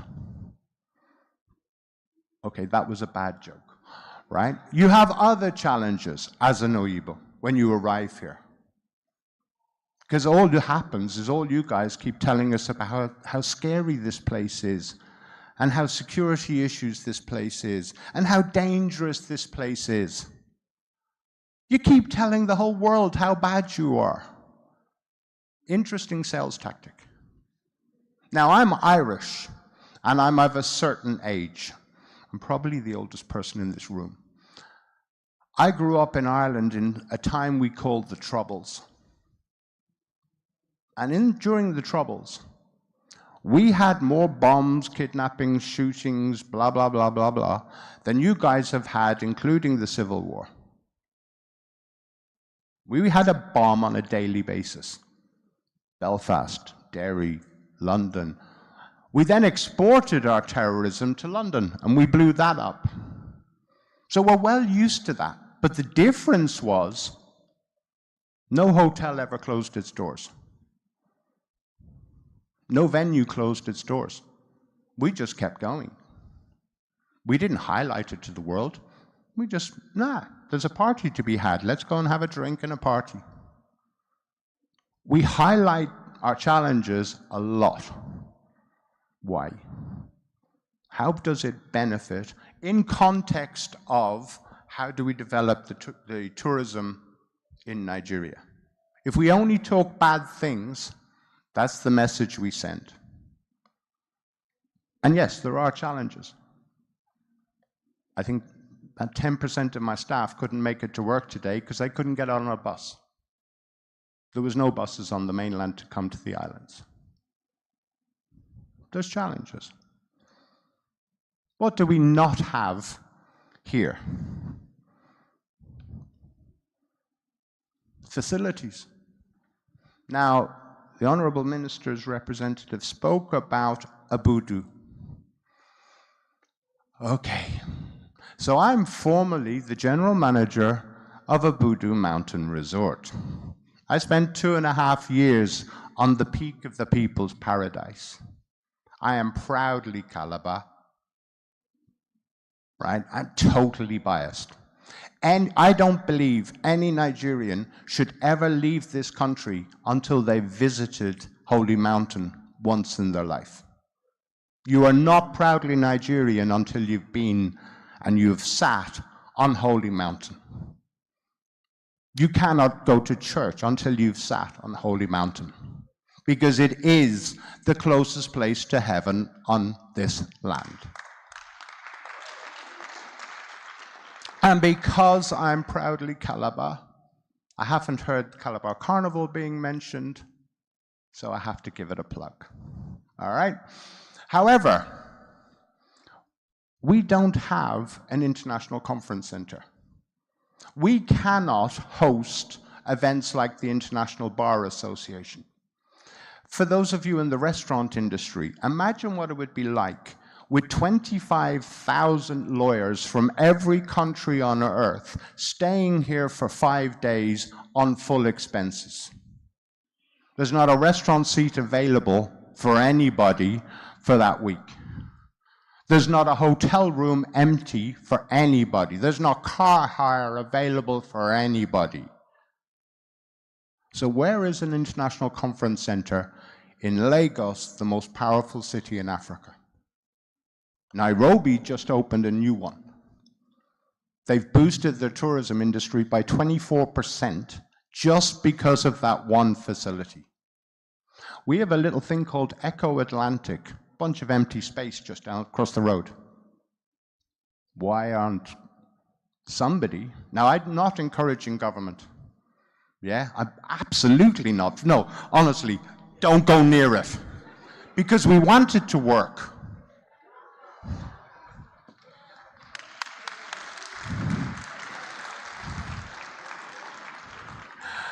All right, I said this was the bit where I was going to have a little bit of fun. I do like the government, and I'm not British, all right? But why don't we have an international conference center? We are in ECHO, the beast of Lagos, the giant of Lagos. Which title do you want, madame? Neither one? The best in Lagos? No, I can't lie. Anyway, tell Danny I said that, right? But we're in ECHO. This place is amazing, right? It provides so much. These rooms, when they take out these walls and you see the whole thing, and Davido's at one end, having a little battle with his mate Olamide, yeah? What a facility. What do we need? We need another ECHO. We need a bigger ECHO. I'm not greedy. And I start from the point of no money. But we need hotels of that size. You see, I love Madame. I have 2 of my salespeople here, but I love her more. And why do I love her more? Because when ECHO have a big event in here, when they open the whole thing up and there's some event with however many thousands of people, then the whole city is full. And my rates go from there to there, right? I make a fortune when ECHO is full. So we love her. She's the best salesperson I've got in my business. And guess what? I don't even have to pay her money. Cool. But facilities directly related to tourism, we don't have them. The next one, because Madame mentioned it, and I think Honourable Minister mentioned it too, is people. A serious, major, controversial comment alert.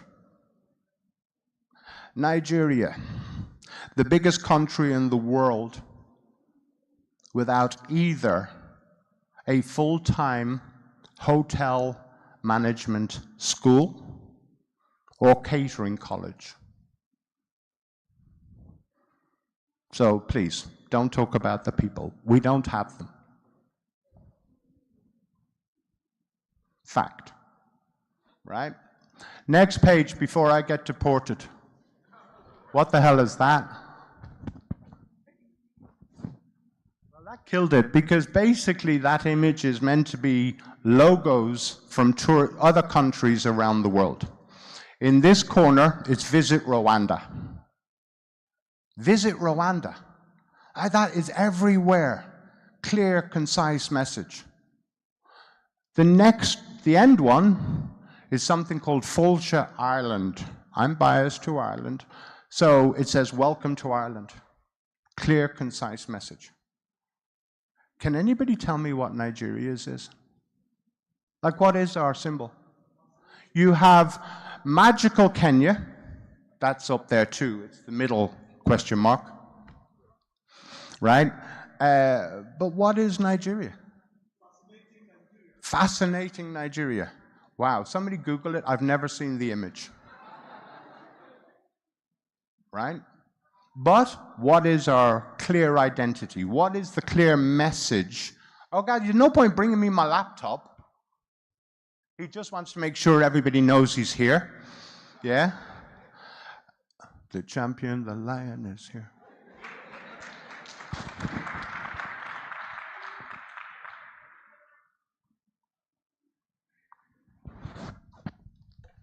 I'm having to do this.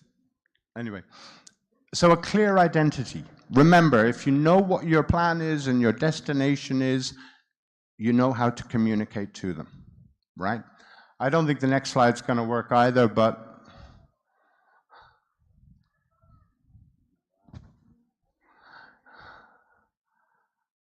a clear concept. God, I'm glad I built this at 12 o'clock last night, because that way I can remember it. I'm very old. So a clear concept. What those 2 images are, they're not question marks, I promise. On this side is something created by Ghana in 2019, the year of return. the biggest and most commercially successful African marketing message in history, created by the Honorable Minister Catherine, and they did that. They made Stevie Wonder an honorable citizen of Ghana off the back of it. And what's the American talk show goes? Harvey? Steve Harvey? Just kept talking about it all over America. The other side of it is beyond the return. It was so successful for that year's campaign that they decided to do it for the rest of time. And it's still working today. And you know what's funny? We here benefited a lot from that campaign. Because some people were going, well, Ghana isn't my return but destination. Nigeria is. I'm Igbo by descent. I'm Yoruba by descent. Because, you know, the story of the slaves, some of them came from here, some of them departed from here. So these people wanted to come back for that. So we benefited off the back of Ghana a lot. They're not even looking.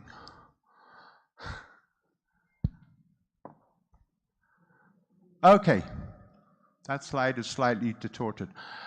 It was said earlier about how we want to welcome the rest of Africa and how we want to welcome the rest of the world and all those types of things. And somebody mentioned how seamless it was to come and visit Nigeria. I'm Irish. I am a citizen of the Republic of Ireland, very proudly. Before I came to Lagos about 3 years ago, I lived in Nairobi. And in Nairobi, if I wanted to come and visit Nigeria for the first time in my life, so let's pretend I've never been here, and I wanted to come to go to a Burna Boy concert. Sorry, okay, let me be honest. Go to an Ira Star concert. The view is better. And if I go and get a visa in Nairobi, it will cost me $25. Now let's pretend I'd gone home to Dublin. If I walk in and I want to get a single entry visa in Dublin to come to Nigeria, it will cost me €60. Why are you charging me 6.5 times more for the same visa to travel? But hold up, wait a minute. Because I own a home in North London, if I want to get a visa, a single entry tourism visa to come and visit Nigeria, it will cost me £382. The number isn't there. It's roughly 800,000 naira. Why? Seriously, why? Now, I asked some of my staff about this, and it's because what they do to us. Oh, because the infrastructure is different in their countries. Well, two wrongs don't make a right, and the infrastructure difference with Dublin and London, not much. So, why? If we have this open door and we want people from around the world, why do we charge, in some cases, 12 times more just to come here? And the cost of a visa is more than the cost of the flight. You guys are more intelligent than I am. Somebody make logic of that. So, what do we not have? A route to market. How do we sell ourselves overseas? Now, remember, I started from the point of we have no money. Okay?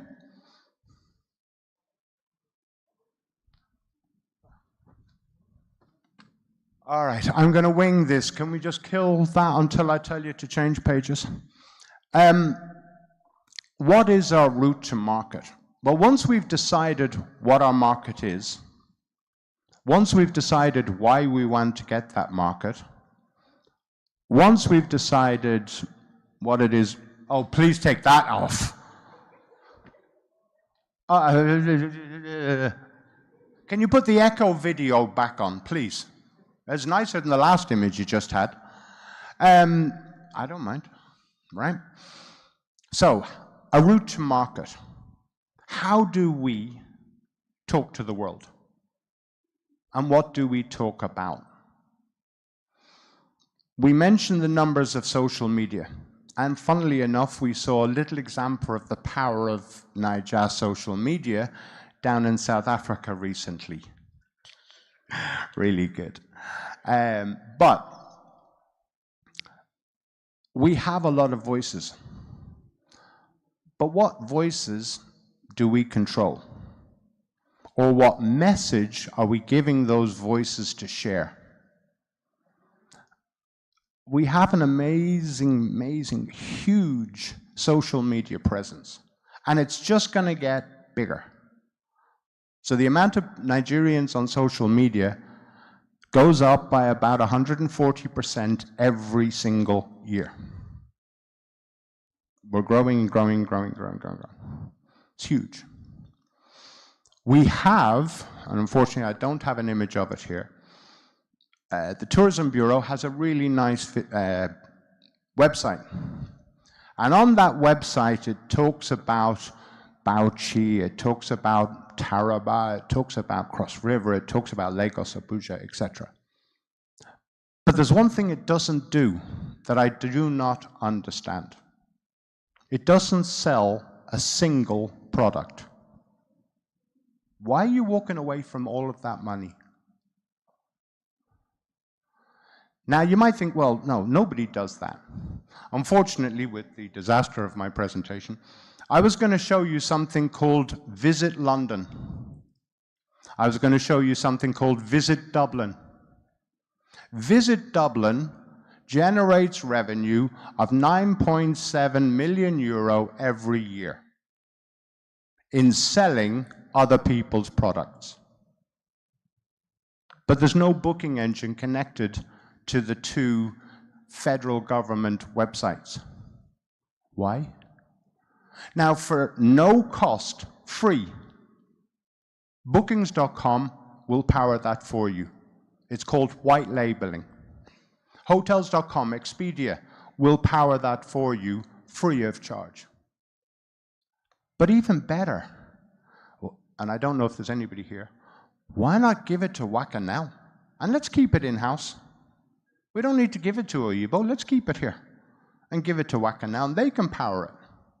Imagine if on those sites we can suddenly book tours, book car hire. The new National Theatre, amazing place. Okay, little drop here. And the Wheat Baker is very proud to be a sponsor of it. But an amazing place. Can you imagine if those websites were able to sell tickets? Can you imagine if you were running a really good Christmas event in the biggest hotel in Lagos, and you suddenly had 2 or 3 or 4 more salespeople selling your tickets for you? Pretty good, right? And it doesn't cost them anything. Instead, they will earn millions of naira. What would the Honorable Minister and the Ministry of Tourism do with millions of naira? They could fix all sorts of things.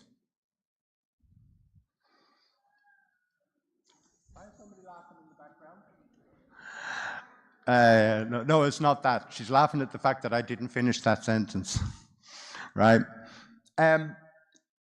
Now, one of the things with those websites, they have roughly 40 pages on each.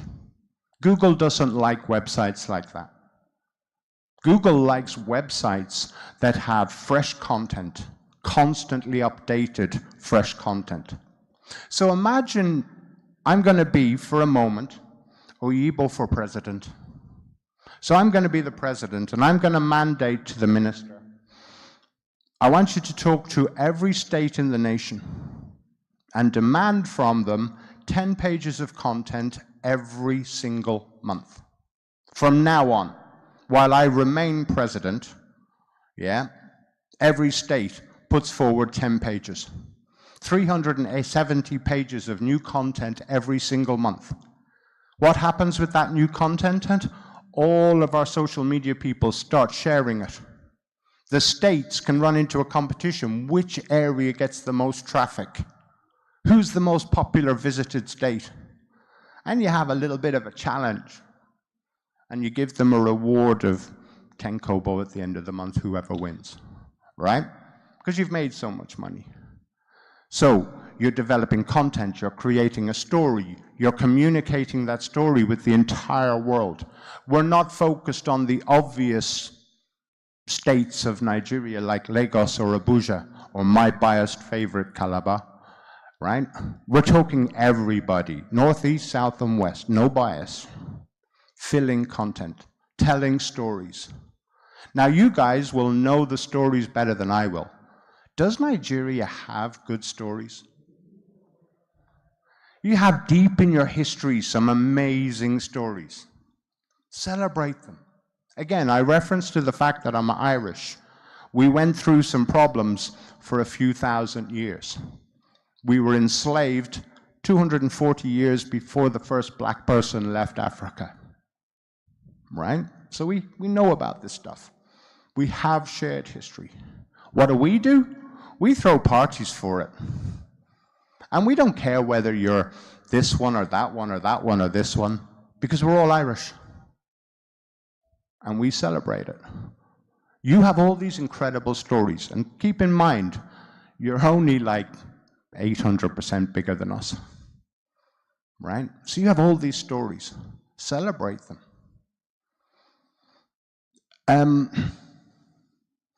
So you have a route to market. You already have the base in place. All you have to do is expand it. Then all you do is you commercialize it. You have the opportunity to commercialize it. It's all there. So this is my gift to all of you, or to the ministry. You can also, because we talked to come to Nigeria, you could privatize it. There may be somebody in this room, I think it might be the man in the hat, who's a big oga who has some naira, dollar, euro, whatever, and wants to build it himself. Because as a private business, Visit Dubai. Go and look for Visit Dubai. That's private. The man who owns it started as a millionaire, is now a billionaire. Big money. And there's lots of them around the world.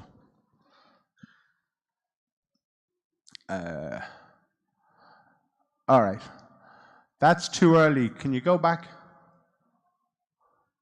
So, a route to market. The last thing I'm going to say is this. I started by saying why. Why was I here? Now you still don't know. Then I went into why do we want tourism?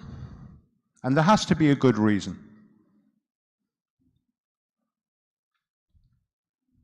There's something missing. Anyway, there should be a really cute picture of me with a whole bunch of beautiful Nigerian children. And that should have appeared, but for some reason it hasn't.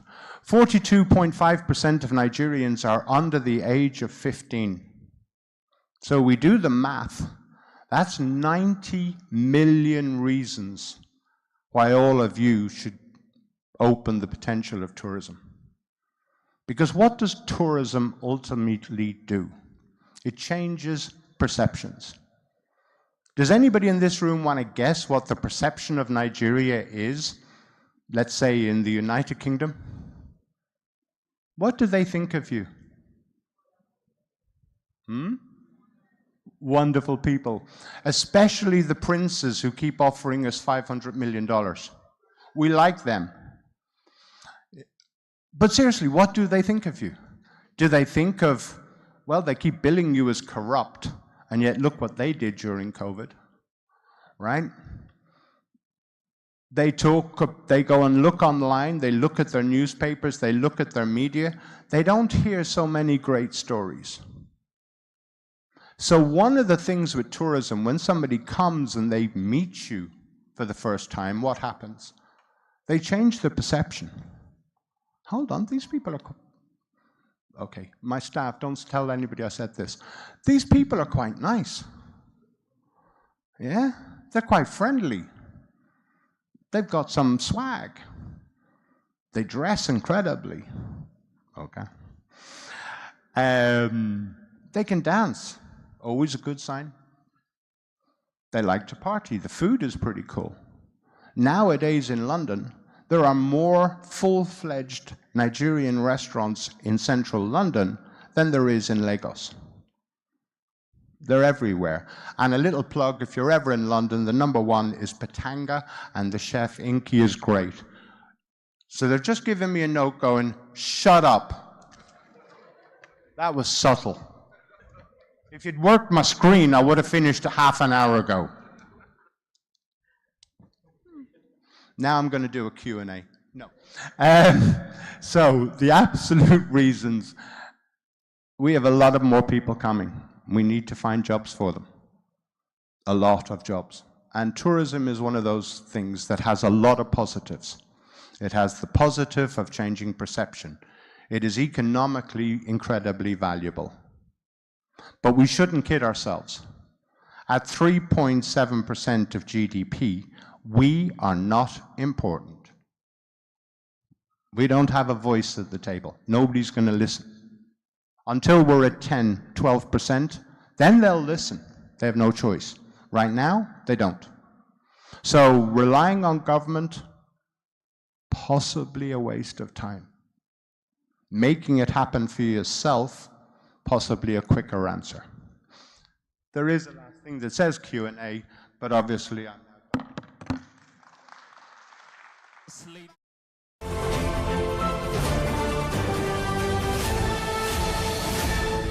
You are watching Business Day Television.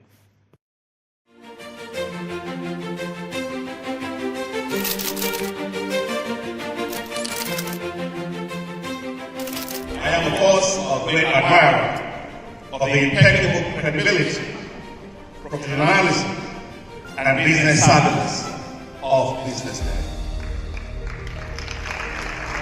If you really mean business in Nigeria, start your day with Business Day.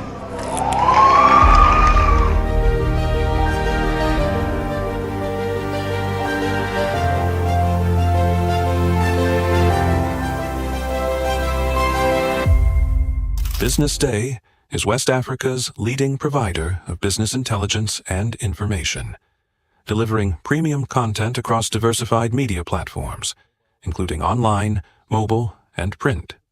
Since its inception in 2001 with a weekly newspaper production, Business Day has expanded its reach to provide exclusive content accessible through print, mobile, and online channels. Our premium offerings are further enriched with syndicated content from esteemed sources like the Financial Times, The Economist, and the Harvard Business Review. At Business Day, our mission is clear: to be the foremost provider of business and financial content, empowering readers to make informed decisions in Nigeria and Africa.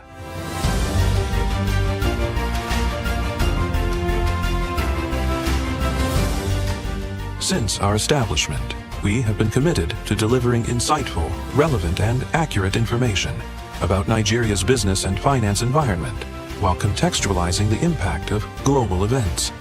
We monitor the stock market, analyze the companies driving it, and report on government policies and their economic implications. For being consistent in organizing these CEO forums for almost a continue. From decoding market trends to dissecting economic shifts, we offer actionable investment ideas and serve as a compass for decision makers navigating complexity. Beyond headlines, Business Day fosters discussions on critical economic issues through impactful conferences and events. These platforms bring industry leaders together to share narratives that drive innovation and spark meaningful dialogues. Our events galvanize connections, bridging the gap between inspiration and achievement. For businesses seeking visibility, our strong digital presence offers unparalleled opportunities, with millions of followers across social media and a dynamic website attracting visitors from within and outside Nigeria. Business Day is the ideal platform to boost visibility for your products and services.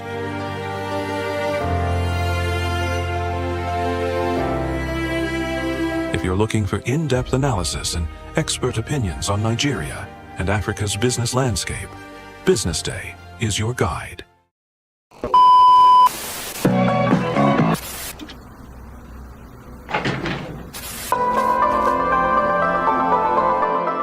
This is the Business Day television.